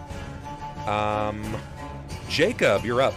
As he bites into me, I'll yell, "You will not best me, demon!" And then, yeah, as Jacob's turn comes around, I'll say, "Strike him down!" Any chance that bravery wakes me up? Negative. So, Jacob, what do? He's wearing the spider like a cape. That was 5 damage, correct? Yeah. Go for it. Show me how you managed to crack him one. Oh, that's actually not 5 damage. It's actually 2.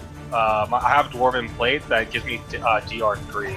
Unless cool. He's technically biting into the skin, which doesn't He is biting count. into your skin. Okay, so that's all I was saying. Like for the touch, would it be more akin to that? No, Sniper, Because you're flat-footed muted. would be through the armor. Yeah, This is- flat-footed is off your decks. It's flat-footed. I'm He's not essentially found muted. I'm just sitting here waiting. he found a weak spot in your armor. Okay, it's fine. That's all good. So, as I was about to say, is this thing still dangling from the ceiling, like kind of like using that to counterbalance and crawl all over him, or is this thing loose now? Oh, it's loose. It's like I said, it's basically clutching into it. It's kind of holding onto his body. All right, because what I would like to do is kind of a two-part action. I kind of want to like grab it by the ass and Yeah. lift it out, as if I were trying to pull it straight, and then cut down on it. Okay. So somewhat like a called shot. All right. So you can attempt to remove him from the back of your ally. You've got to beat his CMD. Let me tell you about the time the CMD of an 8-legged creature is real fucking high. Yeah, that's like super fucking high. So no, if Even with it's anything with more than that, it gets +2 Per leg. passively. Yeah. Per leg Well- after 2, right? You ever tried to trip a millipede? Yeah, it's worked. It's like It takes a while. a minus 188. I've actually got a way I can do that, but I'm not going to. It's like I flip that bitch over if that's what I do. I want to cleave, but only just the legs. I take out my giant spatula. Well, I could true strike this bitch, but I'm not going to. No, I'm just going to hack into it. I'm going to Power hold on attack attack. with full power. Okay, you're gonna power attack this? No, I don't have power attack. Okay, No, I'm just gonna full round shut up, attack. Austin. You're gonna Can't full see into the attack. future. All right, Jacob. All right, first things first. If at any point you manage to break Ulhime's AC, you're gonna hit Ulhime. Oh yeah, but he's cool with it. Just like every other time you've hit us. This character's no different than Jared. I don't think Jared with magic. Oh god, save us.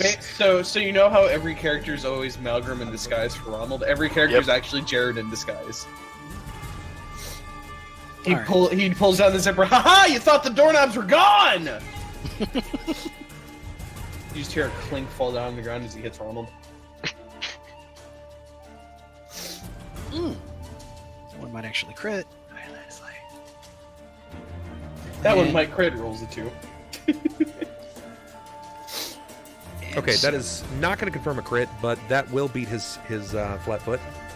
All right, and 22 on the second one, and since it's keen, that also has the risk for a crit. So Jesus Christ. The 22 misses me. I don't know if that still matters. No, or not, it should still hit. It should still hit the spider. Spinner. Okay. I mean, you're gonna feel it, but it's not gonna inflict any damage. all right, the so first one is though, because that one broke my AC. Yes. that one broke the shit out your AC. But that's not the crit. No. Um, no. Go ahead and give me the first actually- damage first. The 15 isn't crit though.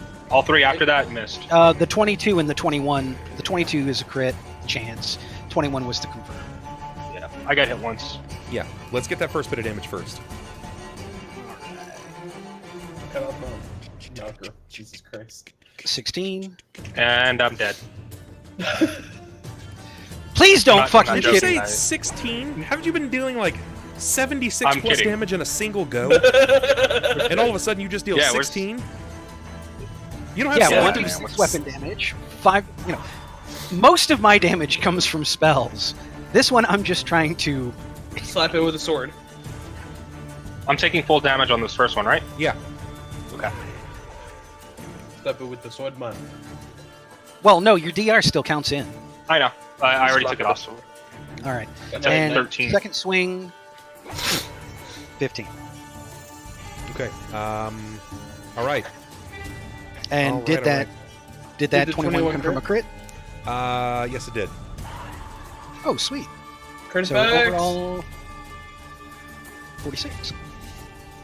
Let me see what this is gonna be like. Go ahead and tell me when to stop. Stop. Got it. Slashing damage. Weapon strike plus triple damage. Oh, god. Go, get shit on. So it's what? 45? 45, 55, 61. You managed to kill it. Jeebus Christ. You fucking slapped it off his back. Yeah, So here it's you like guys the- are like like, the oh first man, strike? you usually do 70 damage per strike, and you're just doing 16? Like the Sometimes first I strike got like cuts like onto the shoulder, and then just like out of nowhere, all I see is like a. Deia, when you turn around, it appears that Sunn is playing with his food. Me? Son? Yeah, Deia. When Sunn? Deia turns, I'm playing with my what? Sons can eat these things? How am I? What? he's lobbing pellets at them and they're rocketing across the room. He's giving them fizzy lifting juice. Exactly. You stole fizzy lifting drinks. I'm gonna shoot the one that's not flying in every direction. because Sure. it's Sure, show me what you probably got. easier to hit. Don't shoot me any. Yeah, at this point, Sunn, I'm gonna need you in every spider combat because you're gonna make it way harder for Deia to hit anything.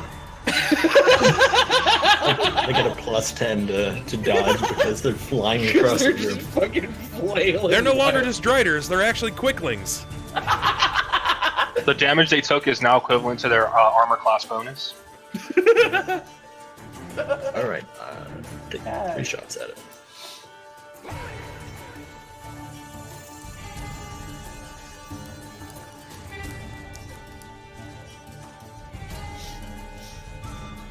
$21 and $22 is not going to hit this one. Okay. 30 will. Okay. That's okay. I expect this to do 130 damage. No, I didn't smite it, so it doesn't take nearly as It lives Don't worry. another round! Don't worry, it'll only do bare minimum 60 damage. It won't do 80. minimum damage. Okay, that's not The bad. gross minimum damage is 20. I mean, it's evil. Hey, Sugar, what's going on? Welcome back. Ulhime. Yes. Ulhime, it's your turn, friend. You just got thumped in the back. You feel you feel this this audible crunching noise, and you feel the blade of Jacob pierce through your armor just slightly, and then he rears up and somehow Babe Ruths the fucker right off your back. And when you turn, he's just like wildly gripping his sword, like he's ready to go. But you know he's hit you. Yeah, no, I mean, I'm cool with that, though. Like, I'm cool with saved that. me. You would have 16 damage would have killed most people for a few levels. That's not most people. He's a dwarf. He's a very thick dwarf, bub. He's a dwarf. He's As I taking it as I from get the struck back. in the back, I'll turn around and go, yeah, Jacob! Fuck yeah, And bro! then, Boom! Hit me harder! It's like, wait, what? I'll pick up the torch from the ground, and I'm gonna fling it at one of the Driders. He's actually a masochist barbarian. You're gonna throw what at one of the Driders? The torch that I had that was on the floor, I'm gonna pick it up and I'm gonna chuck it at one of them. Try to Okay. get them all lit up. Go for it. All right, so there's one that's been pelted with a single arrow. Another one is still currently like it's got On fire. the fucking craziest running around. physics in the game at this point. It's sort of like You know the what it dwarves in the space dwarf game when they Yeah. jump on the barrels and then suddenly they're 3 stories up. They're just You know what I'm imagining? Just You know when, ping-ponging around the room. You know when you play a Steam engine game, like a Engine. Source engine game, Yeah. and you walk something into the wall, and it does that, and it fucking freaks the It fuck starts out. bugging out. Yeah, dude. Like that's, anything, like anything in Gary's mod when you just Yeah, saw. exactly. anything That's what I'm saying. Anything with the Source, Yeah. where it just So freaks the fuck out. I'm gonna chuck this. You know what? It's not even gonna be that effective because this is also Waiting for considered the an other improvised one weapon, to right? goes. And it's a -4. Yeah.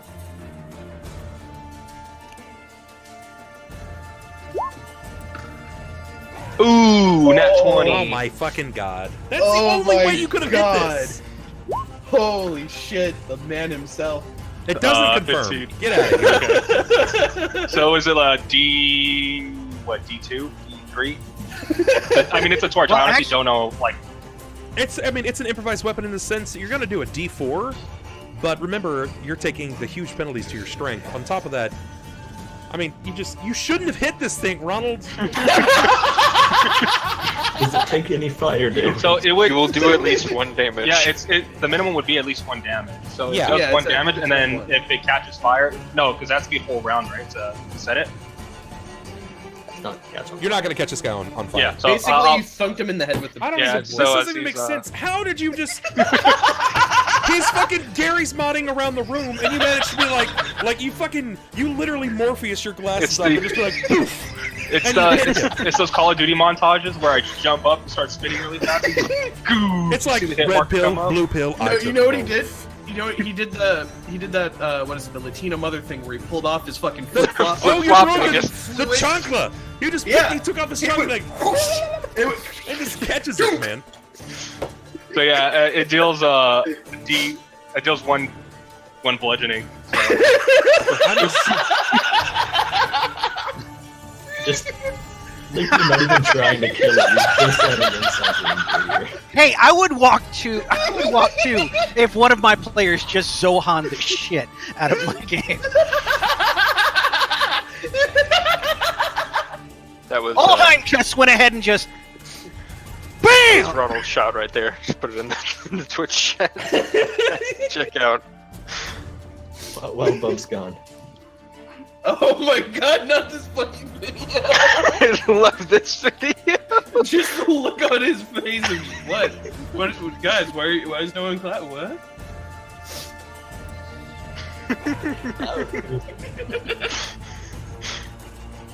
I'd like to imagine him not even like doing that like really epic like toss. He just kind of went like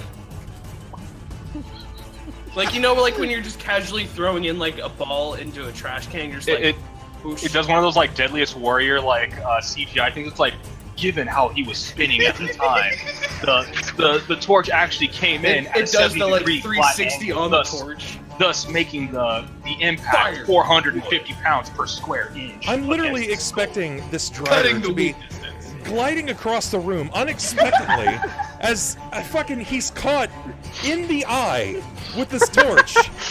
And he yells out in drow, like Carl, like, my fucking eye! And it's like holding up to his eye. Ah, shit! Snap! Fall damage. Do you know how they do that cinematic in like Sniper Elite and some of the Fallout games where it follows the bullet? I just picture that, but the torch doesn't look like it's going towards anything, and then all this spider comes and takes out the torch. Skyrim long shot. Yeah, exactly that. Son, okay. could you not add insult to injury? I'll actually end my turn with my move action being draw my shield. So okay, all right. I can totally add insult to injury. I'm gonna try to. I was gonna try to throw the bomb at the one that's stationary, but being so inspired by Ronald's courageous act, I feel the need. You're gonna wake me up, right? That's where you were going with I'm gonna chuck another bomb at the other side. God damn it! It's about time Klaus get woke. At the one that's already moving? Yeah, I'm inspired here. You're inspired. Okay, if you manage to catch this, I'll quit. Remember, it's against touch, and it's an AoE. It's a bomb. Good fucking luck. It's touch. It's weaving across the room like a maniac. You're not gonna hit it. You don't hit it. Am I? Can we get a reroll? Now you wake me up. I mean, he does have inspiration. Yeah. Is it possible to hit with inspiration? No. He's not supposed to tell you that anyway. I mean, I'm not supposed to tell you that.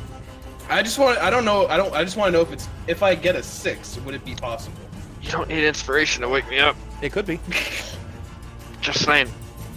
All right then. I'm gonna do the inspiration. All right. God damn it. Ah, shut up. You're not useful anyway. Is that? I gave it a big bonus. What? How much? And you hit it. Yes! Booyah! Okay. All right. That's great. That's great. In a matter of 6 seconds, it went from loosely fucking flying across the room, catching a torch in the eye, and then it just had its asshole blown through its face. See, the thing is, Ulhime was watching the movie Wanted, right? So he threw it this way, and then it slowly started You didn't to curve! You didn't fucking and then curve! it came back into it. I'm fucking muting him. Hold on. You're muted. I'm fucking timing you out. You're in timeout, Ronald. Are we in the SAS chart category yet? You're so close! You're inching it. I'm just sitting here quiet. Yeah, me too, because I'm fucking asleep. Since I see, well, I guess I'll wait till my turn then.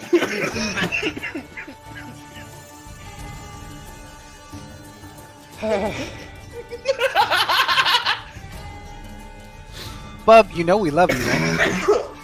You know we love you. The Driders didn't know what they were getting themselves into. They just walked into the wrong neighborhood and thought they were picking on a pedestrian. Little did he know that everyone here was fucking Jason Bourne. Jason Oh my Bourne god, it's hanging out Jason with Bourne John Wick. times 5. You know, I hate to say it, but that's exactly what's popping in my head now that you said it. You know, he just flat John Wick that shit. With a torch! With a fucking torch! He retreats. He's fucking gone. Combat is over. You get nothing. Good day, sir. I'm gonna go and try and help the little boy that's in an old man. That's in an old... Oh, God. I was like, what? That still sounds really awkward. But I'll give us a dash of channel positive energy as the battle ends. I'll turn off the aura of protection, and then once again, Ulhime will bring up his gauntlet, and as he clenches it closed, the aura of positive energy will heal everyone. Neat. Thanks, Ronald. How much positive energy are we talking? 15. So about that, Matt, it doesn't even matter. It doesn't matter. If this was a regular group, they would be able to use the loot of these guys. But because one of them has a god weapon, the other one apparently spent all of his money on his... No, it just... Like, this gear is mundane as fuck compared to what they have. How do the Yeah, bows but it look? I'd like to argue that I don't have anything. Pick it up. You don't use anything. You use fucking glass vials. You make your own weapons. You You're Doctor Yeah. Who. You have a pen and you just scan shit and blow it up. Yeah, you don't need a weapon. You carry a load of grenades. You're just like, to whom it may concern. So I mean, as the area's cleared out, now, I mean, I don't. The one thing I was curious about is if we travel slow enough, can we prevent ourselves from getting Stuck. adhesed to the floor? Like, is there an actual way to move around this webbing without eventually getting caught in it? I mean, there certainly is. There certainly is. That's definitely a thing. Guys, give me just a second. I need to make a minor adjustment. Want to take a break after the combat? No, that's not necessary. Okay. I just need to make a minor adjustment. Give me one moment, please.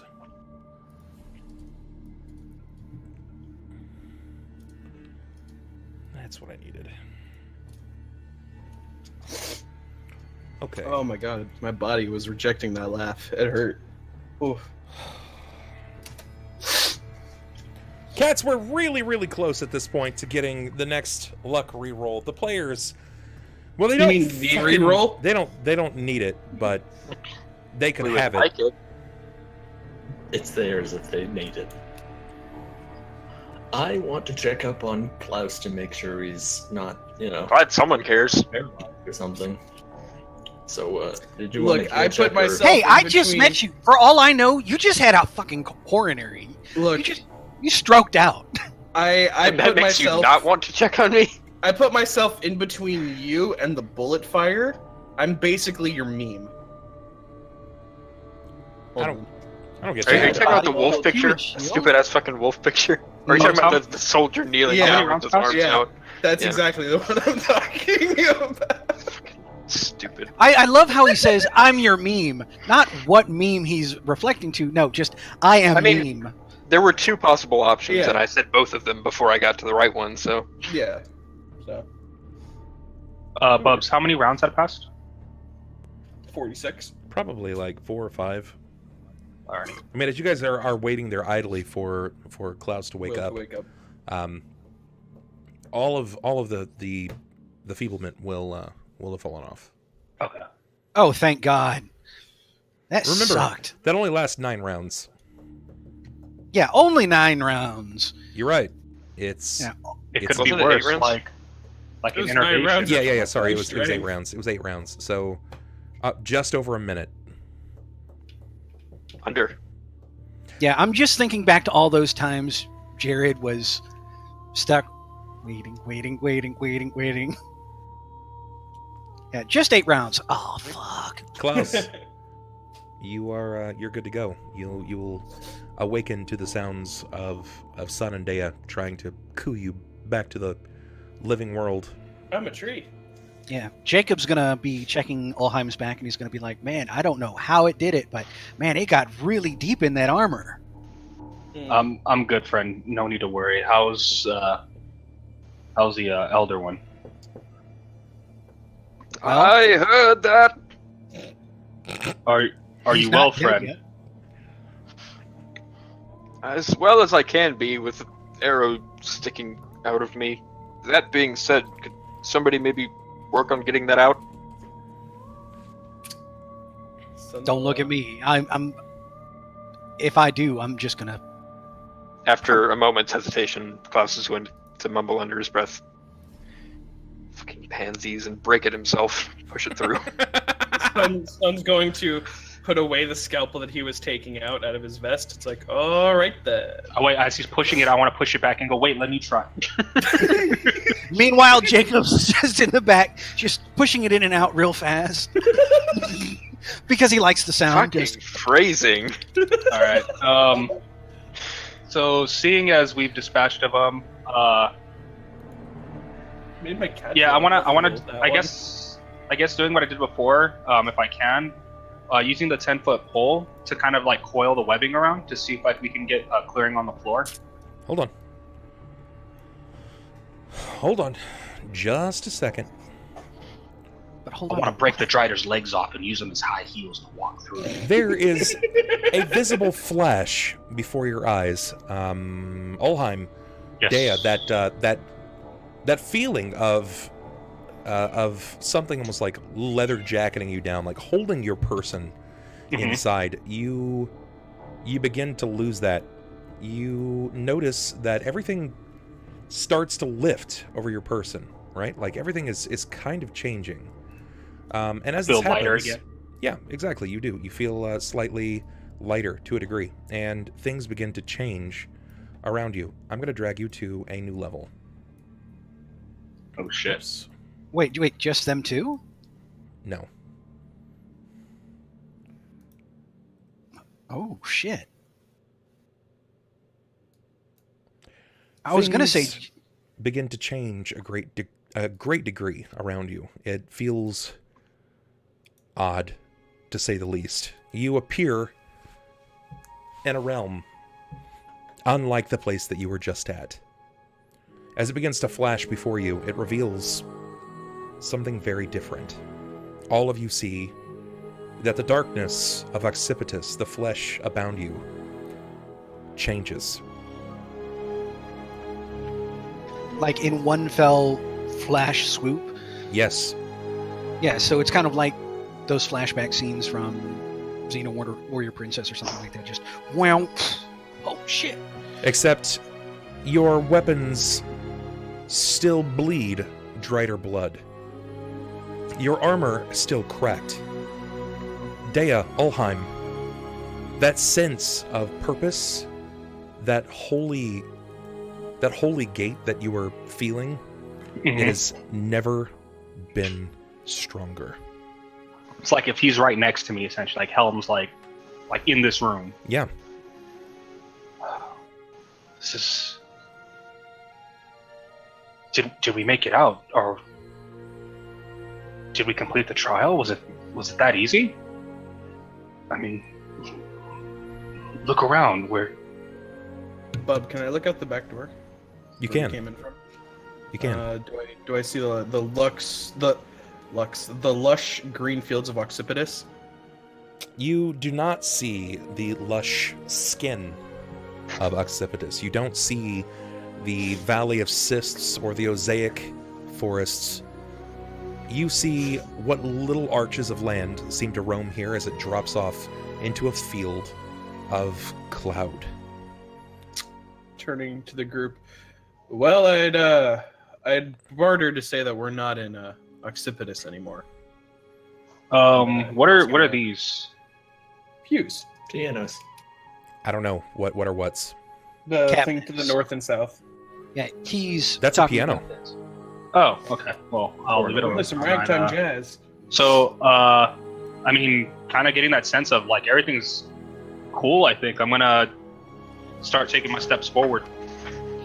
Yeah, Jakob is going to kind of use his surcoat to swipe off the blood from his sword and sheath it before following along, kind of looking around, gobsmacked at the sight, not quite believing. I'm not putting my bow away, but because I'm super skeptical, and it doesn't make any sense that we were just in hell and we're now in someplace that looks a lot nicer. This room So I'm that you thinking it's now something enter true. has vaulted ceilings 60 feet in height at its apex. Supported with buttress showing no more gaping holes in the roof that you'd once seen. The floor no longer a sea of debris, no longer collapsed archways. There's not shattered glass or broken pews like you had briefly seen moments ago. Instead, it is a clear path, a room, raining with feathers that seem to pick themselves up against the wind. The rooms are decorated of stained glass with light shining in at chairs and pews that seem to be twice the size of any mortal man. The back corner is decorated with a griffin and a pegasus, much larger than you would expect to have seen. Nearest to the front of this area, there appears to be what looks like 2 rocks guarding the entrance to the next room. There is a man that stands every bit of 15 to 20 feet tall at the end of the pews with his back turned. He appears to be reading a book. His armor appears to be holy and angelic in nature, which would, under most pretenses, with its sheer mass and size, weigh an average being down, but he moves with grace. You notice as he lowers his right hand, Ulhime, that his gauntlet has the Eye of Helm on it. Oh shit. Seeing that, I'll rush forward. Bro! Yeah. I want to look at him with my special. Excuse me, eye, see if I can see through him like the champion, over here. When you... Ulhime, wait, I'm in the wrong neighborhood for this. I'm wearing the wrong colors. Okay. When you begin charging forward, the figure, you hear an audible like slap of a book binding across this as he begins to turn, and you can hear the clash of the armor on armor as he begins to turn to look to you. And when he sees you, there is a nod in his gait, and as you step closer, you begin to see the feathers in this room begin to bind up and around him, and it creates almost like a cape of feathers that seems to freely flow on its own. Where there was just this almost borderline stagnant air, it moves almost as if he moves.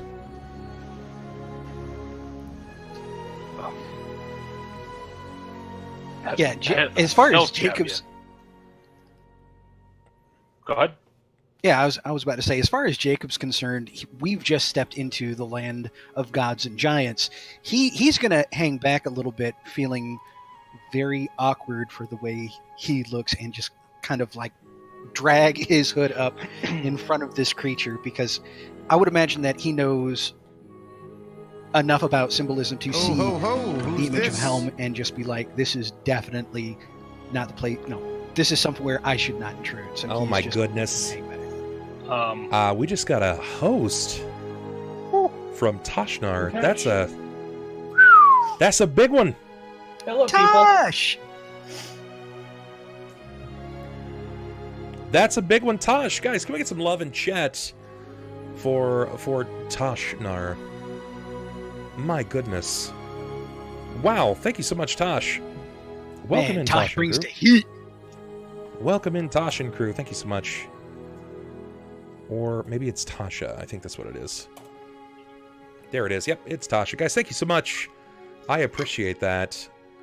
Tasha, how you doing? She's apparently doing really good tonight with 200 people. Well, she was on the front page. Oh, really? Nice. Yes. I'm attempting to upload something, but I think it's having a stroke. Oh, no. Oh, you mean it's having a Klaus? Oh, guess what? I can't upload anything. Is it too big? Because Roll20. Because oh, of right, it's Roll20. read only. Yeah, Roll20's in read only at the moment. Awkward. You could upload to Discord. I will, in fact. I will upload it. Yeah, Demon throw an image in Flames, thank the you chat. so much. Well, I'll let Austin do it, since I know he'll have way more fun with this. Just post it. I'll drop it here and over to Winsdanked. This is what this figure looks like. When I look at this guy, It's kind of is funny. he Does he look like a holy man? When I look at him with my eye? Does he look like a holy man? He definitely does. Look like he is who he is? He's asking through his vision eye. Like, or does it look Does like? he- or- Actually, Yeah. it's incredibly interesting to see in your aura. Like this time, peering through this, you've only seen figures of evil, right? Yeah. But you see something very different this time. Most of the time, you get this like radiating spectrum and aura, but now you can actually see this figure for far more than it actually is. There are whipping white tendrils that almost elevate above him, that tether him to this plane. They move freely around, and you can't see the visage. You cannot see his face whatsoever through this monocle. But through your right eye, he's taken on a humanoid form, and it looks like that of a dwarf. Broad, white beard that is aptly braided down. His mustache does the same. It seems very thick and tousled and seems to whip downward and braid into it as well. His skin, while it appears that his beard advocates that he's a working man, weathered in time, his skin is like porcelain, but it's cream-colored in nature. His armor glistens of silver, and the only symbol that he emblazons is on his gauntlets. It's akin to the same symbol that Ulhime has emblazoned on his gauntlet.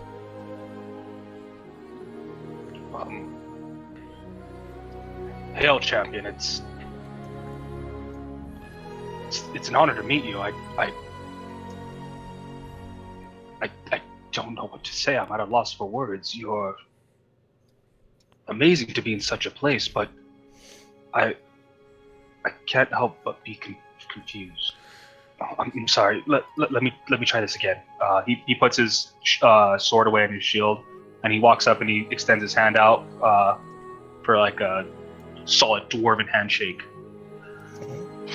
That's a big fucking dwarf. He begins to take strides in your direction. Each time you can tell a man of his momentous size.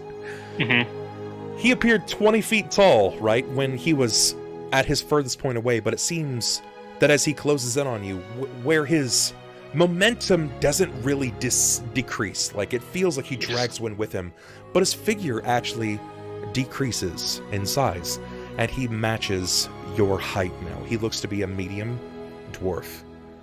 And when he sees you, he looks over to each of your comrades. His brows furrow briefly for a moment at Jakob, and extends his hand as his platinum gauntlet cusps yours, sliding past your gauntlet up over your forearm. Well met. Well met.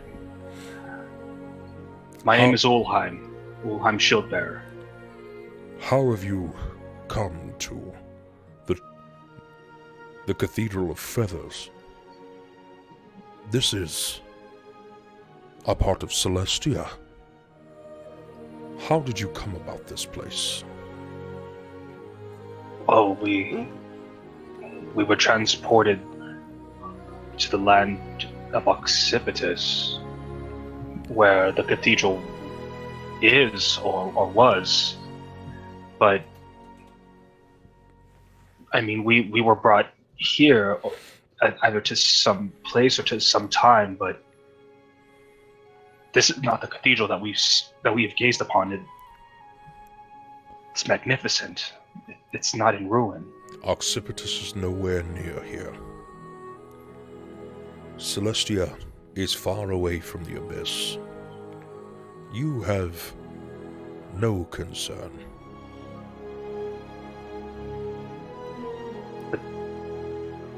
But then what were we looking at? How did we get here? I do not know. It is a question that I find myself asking now. Do your friends know? Do each of you understand where you are and whom you walk with?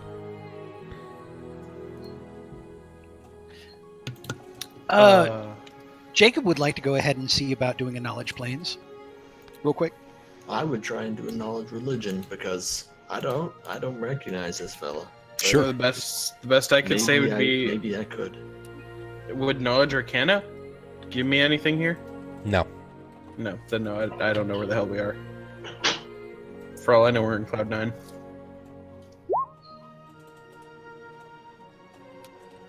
$22. Okay, and what did you roll exactly? Religion. And I was knowledge planes. The way that he speaks, it moves sort of like it's pouring, like a bath. It's drawn over your person in a way that sort of soothes that storm from within inside your soul. And you no longer feel like you need to draw your utmost defenses against this figure. The way that he speaks, it sort of draws you up in this comfort. It's sort of like a parent's love. You said that you were doing a knowledge planes, correct? Right. And Deia, you had knowledge religion. Yes. Deia, the only thing that you picked up on in his conversation was about Celestia. Celestia is not oft talked about, and it's widely seen in speculation as the home of certain deities.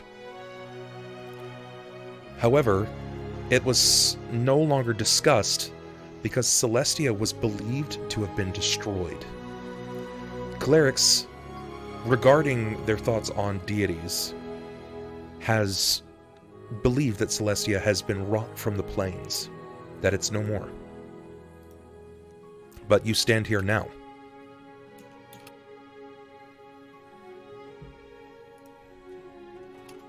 I'm just gonna kind of look down as he says Celestia and say,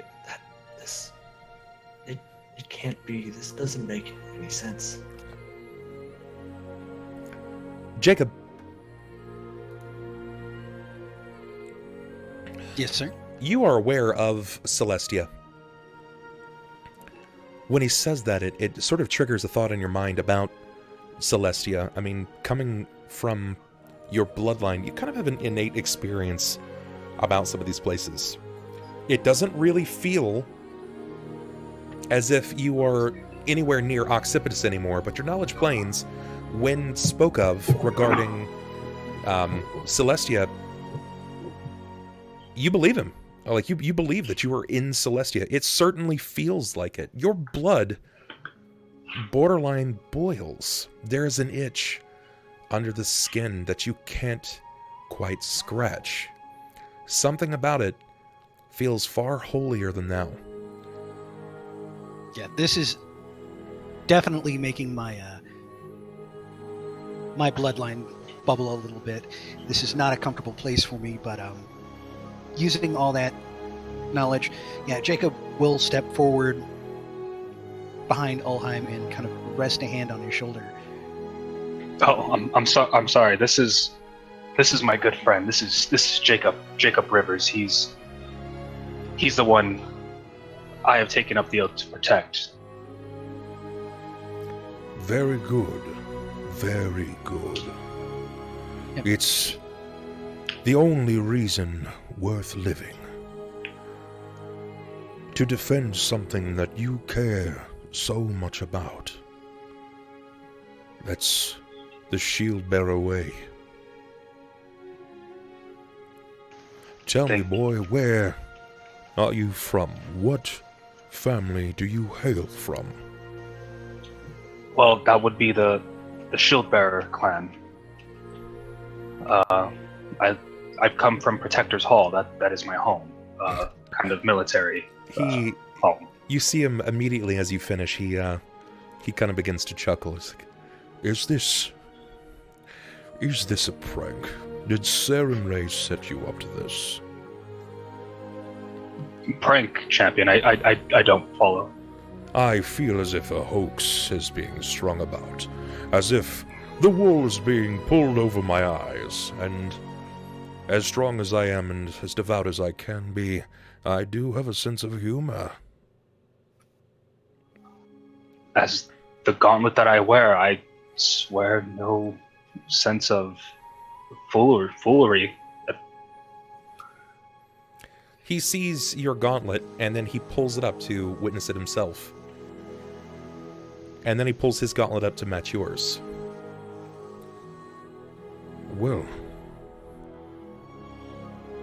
this is very precarious. How did you come about this? My gauntlet, you mean, or...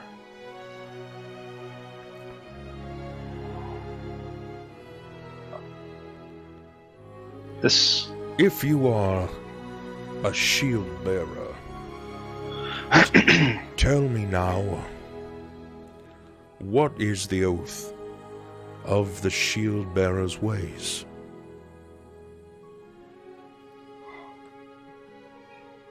Our oath, it's to protect those around us, to give our life for, to making sure that those weaker than ourselves can live their lives, so that way they in turn may become stronger. That is what the shield bearer way is, and I stand by it. I have taken on a trial to ensure that an innocent was able to breathe again. I walk the path now to make sure that my friend, who the world will claim as evil, is truly a good man. And even now, with the friends that I have here at my back, I protect them as well. I live by my shield bearer name. That's my father and my forefathers before me. Well met. Forgive me, it's not often that I am left with no words. Thank you for surprising me on this day. You have proven yourself in the halls of Celestia, in the Cathedral of Feathers. What brings you here, child? Well, as I said before, we were on a quest to bring the Cathedral of Feathers back to Celestia. But, I mean, seeing as it's already here, I guess the next thing would be to pay the cost of the debt that I owe. The debt of death that I took onto myself. But I would not ask you to do that for me. That is not your burden to bear, but mine alone. Ulhime, may I interject? Yeah. And he kind of steps off to the side. And Jacob's kind of going to keep looking up and up and up at this larger than normal dwarf. You could be looking at the ceiling while he's fucking... Oh, that's right, down in front of you. Yeah, that's right. He went ahead and Kool-Aid Man down. Sorry. He dropped his size down. You can feel the presence of a man much larger than yourself. It's sort of like looking at a basketball player next to a fourth grader. And you're still standing next to that same person, but visually it's scaled down. It's been dropped down in your vision. Yeah, it's like looking at Mr. Miyagi and knowing how big of a badass he is. Oh yeah. No, Jacob's going to kind of glance aside at Ulhime, and feeling the moment necessary, he's going to actually rest a hand behind himself, hold his sword guard out of the way, and take a knee. Lord Champion, he was not lying, and this was no joke when he said that we were just an occipitus. A creature by the name of Corophon sent us to Occipitus to find this temple and to take on a challenge that was told to us by a messenger of Sarenrae by the name of Alakast. We're here to take or Nadrama? Alakast is the dressed up lady. No, Nadrama. By the name of Nadrama. I'm familiar with Nadrama. And while your story is believable, there are things that I still doubt. You have come here a scab, a blight. You managed to step into Celestia. And by doing so, you've put it all upon motion. Are you aware of the prophecy heralded on Celestia and all deities? I know of no prophecy. If you could recite it, perhaps I've heard something of it before. And I would love to know exactly how and why we came to be here. Ulhime, he looks to you, and you sort of see him do that hissing, that motion where it's like you don't want to say something, but you kind of want to say something. And you see him loose from his back. He draws forth a malice. It appears to be a hammer. Son of Shieldbearer, you have brought forth one of tainted blood into Celestia. It is my job to protect, and you've brought him here.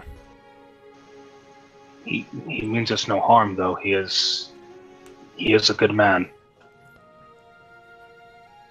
Good man or not, even halfeth a good man is still half a bad man. It's been spoken in these halls, when tainted blood walk freely amongst those on high, and that the great war will commence. And I know that this day would come, but I did not know it would be now.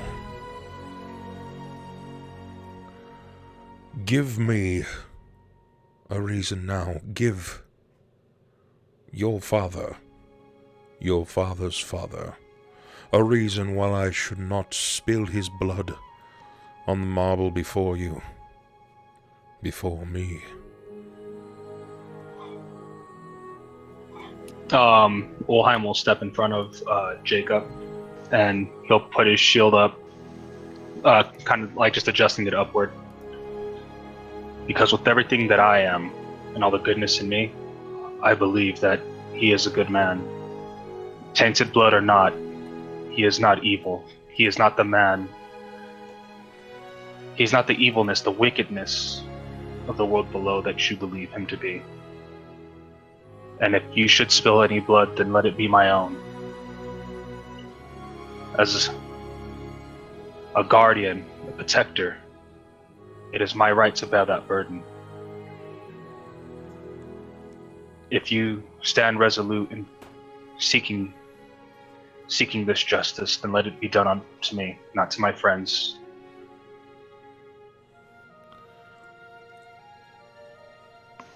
Yeah, Jacob's just kind of like peering down and going, "Oh fuck!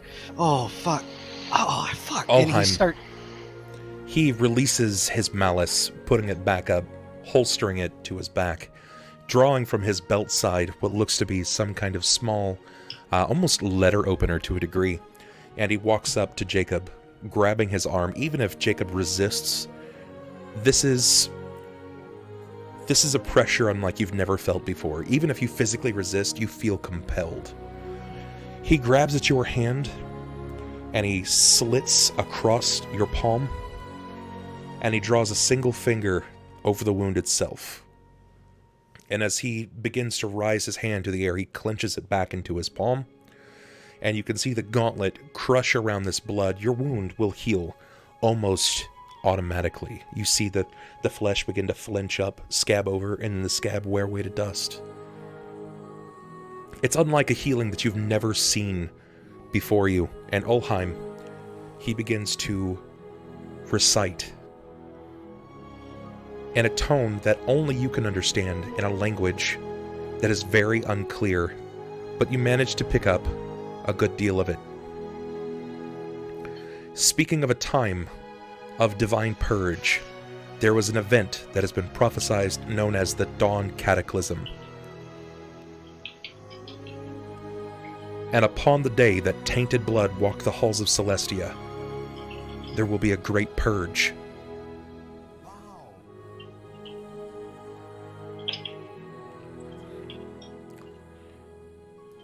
He looks to you, Ulhime, removing his gauntlet, revealing a sense of light.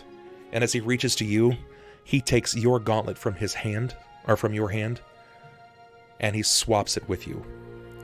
He passes over to you his gauntlet, and he begins to equip yours. From a father to a son, defend those that you care about. The cataclysm begins now. And as he says that, the walls of Celestia, the walls of the Cathedral of Feathers, begins to shake and crack.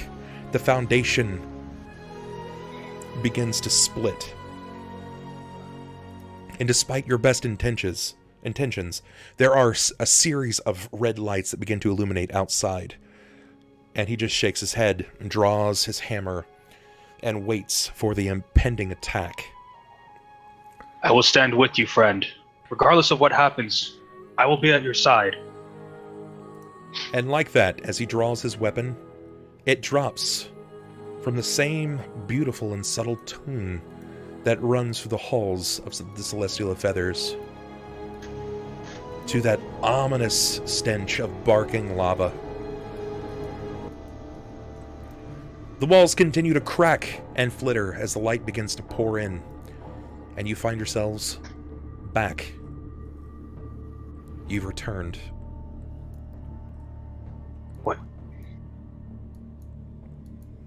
What happened? What? Where? Yeah. Jacob's just gonna like look at Ulhime. I think we were tricked. Ulhime will look at his gauntlet. Is it still the same one that he had? Is it still his regular gauntlet? This is Helm's gauntlet. Oh shit. Not only have you been given Helm's gauntlet, but Jakob, your wound reopens on your hand. Ulhime, a message delivers directly to you. It is completely internal. What you hear is that the day of Dawn Cataclysm has come. The halls of Celestia falls to the abyss. Deity alike will spread another's blood. But on this day, the only thing that is clear, the child of tainted blood and the sons and daughters of Nab the Tauren are free to roam Celestia.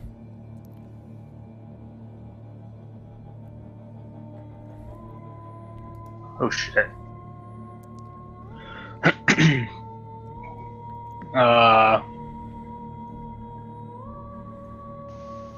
Yeah, hearing that message, he'll turn back and he'll just look to the group. A war is coming, unlike anything we've ever seen.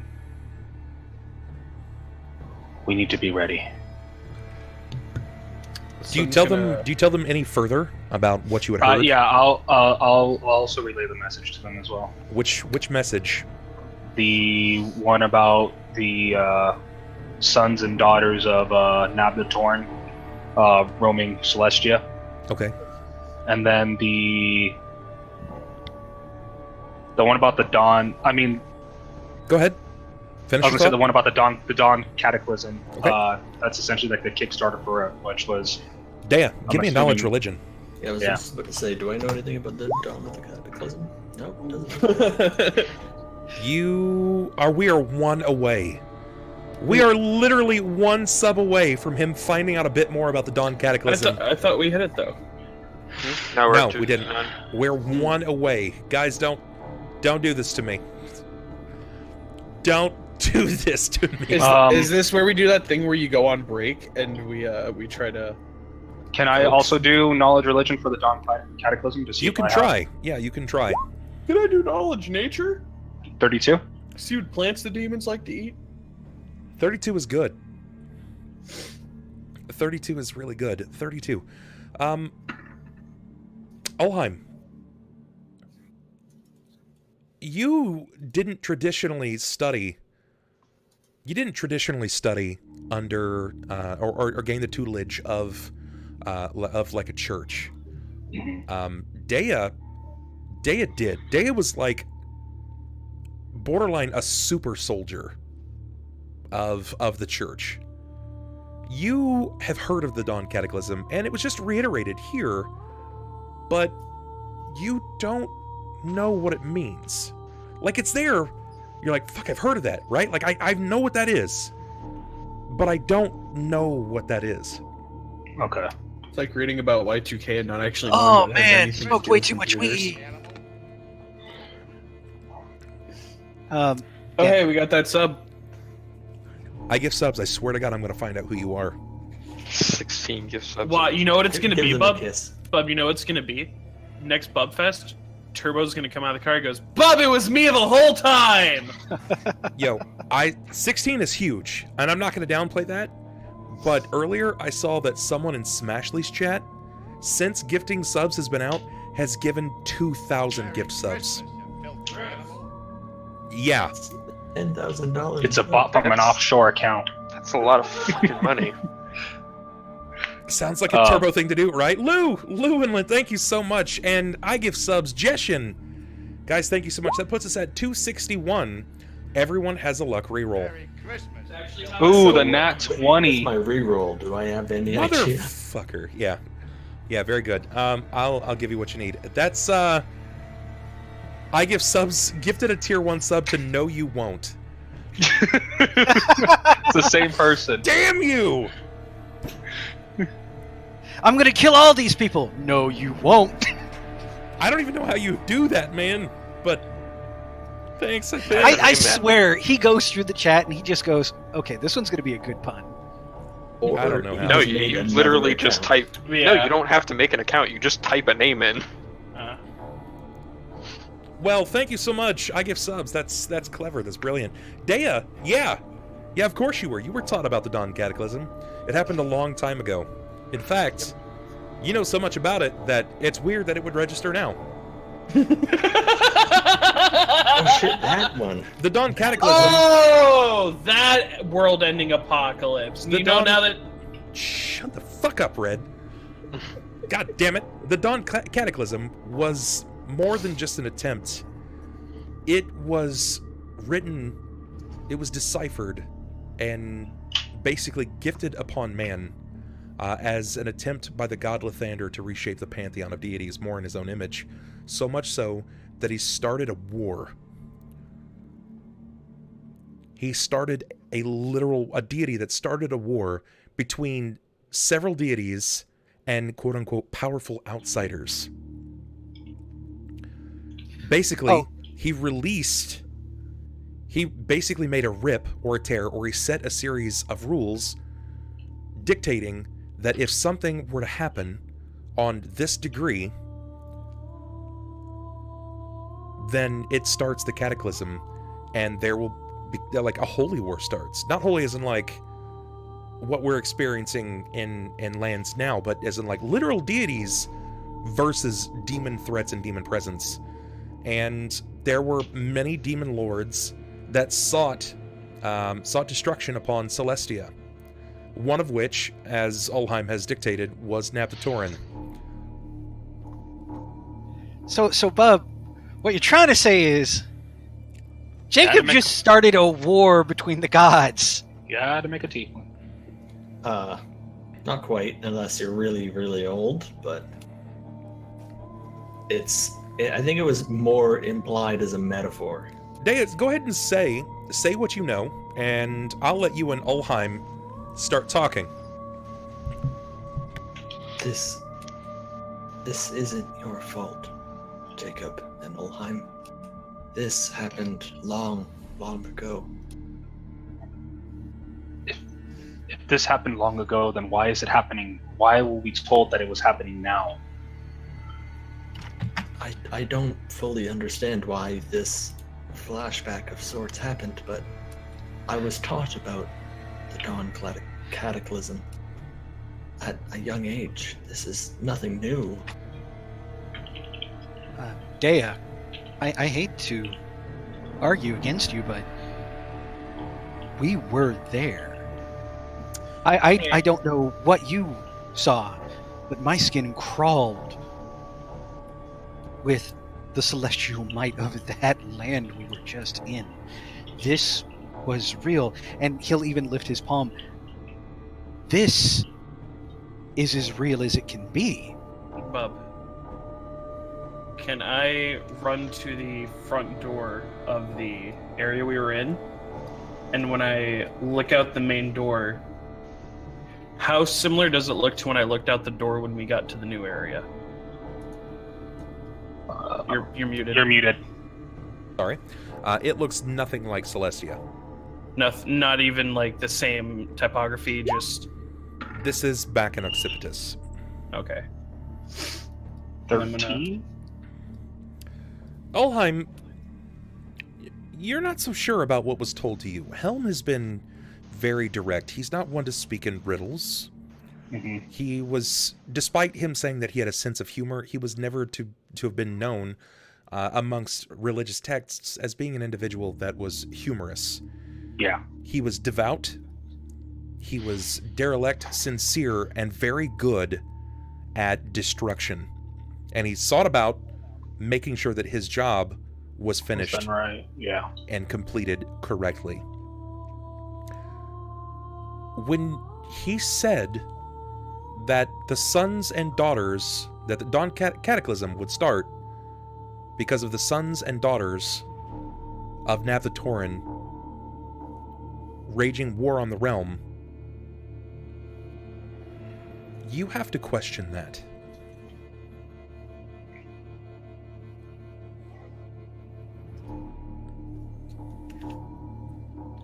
No, I don't know what happened.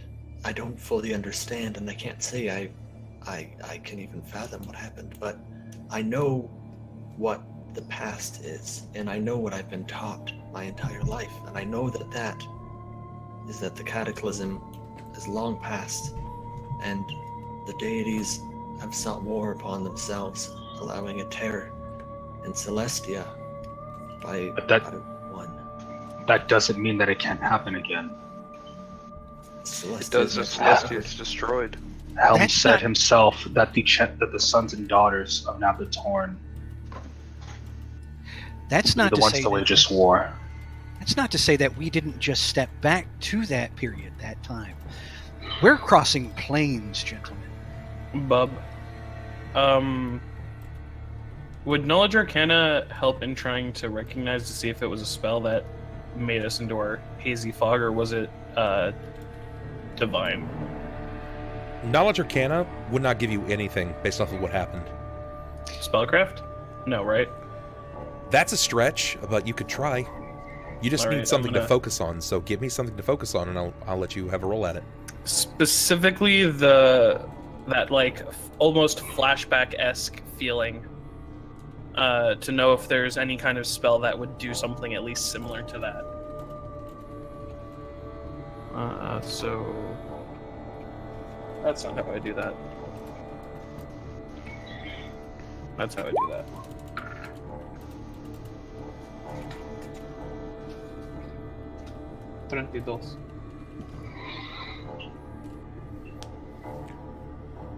Your best guess is that this was more than just a mere flashback.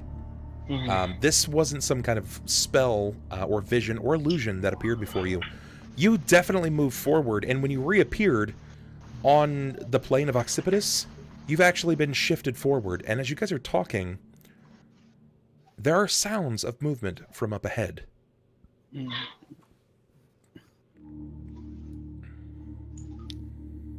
So we can all clearly hear these sounds up ahead. No need for a perception roll or anything. We all hear it. Nope. Something moves like a snake across stone. But there is something directly in front of you. If you're looking on the map, it's east of you. Yeah. There's a woman clad in mostly leather, half leather, more like a leather bikini, and thigh highs. She peers at you borderline longingly, but next to her, moving in some strange serpentine-like motion, is a figure with a body seething of magma.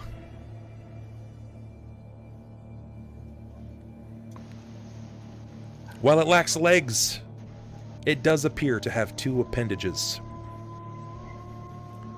It does appear to have a head, and its head erupt with flame. You believe to see magma, or lava even seething and dripping from its chin. I should say that it's probably some ceaseless discharge of lava. Potentially. This room that you're standing in has vaulted ceilings some 60 feet high at the apex, supported with buttresses but showing several gaping holes in its roof. Most of the floor, a sea of debris, collapsed archways, shattered glass, and broken pews, but a clear path leads down the center of the room. Several large piles of debris still smolder and smoke. Where an altar undoubtedly once stood is now a rough-hewn statue, propped up on the stone so it doesn't tilt like everything else in the cathedral. The statue depicts an obscenely fat biped with the head of a ram. Black silk hanging from nearby pillars give the statue the appearance of bat wings.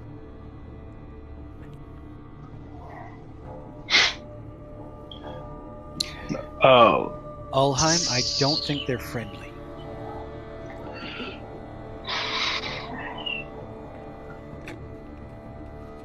True enough, but you know how I feel about actions first and words after. Right. Well, and Jakob's just going to take the moment to cast his shield spell, because he is not exactly trusting this. You can go talk. And this is where we're going to take our brief break, guys. We're going to take a brief break. Upon our return, you can talk to the fire snake and the hot wench with leather bat wings. And maybe you can talk them into like a wicked game of Scrabble. We'll see. But we'll figure that out when we return. So, brief break. Get yourself something to drink. Get your pee break on, and we'll talk to you guys in just a minute. BRB, my dudes. Whoop. I was gonna yell at them, be like, "A Doyle rules." Oh, you'll get yours, a Doyle. But right now, I gotta study.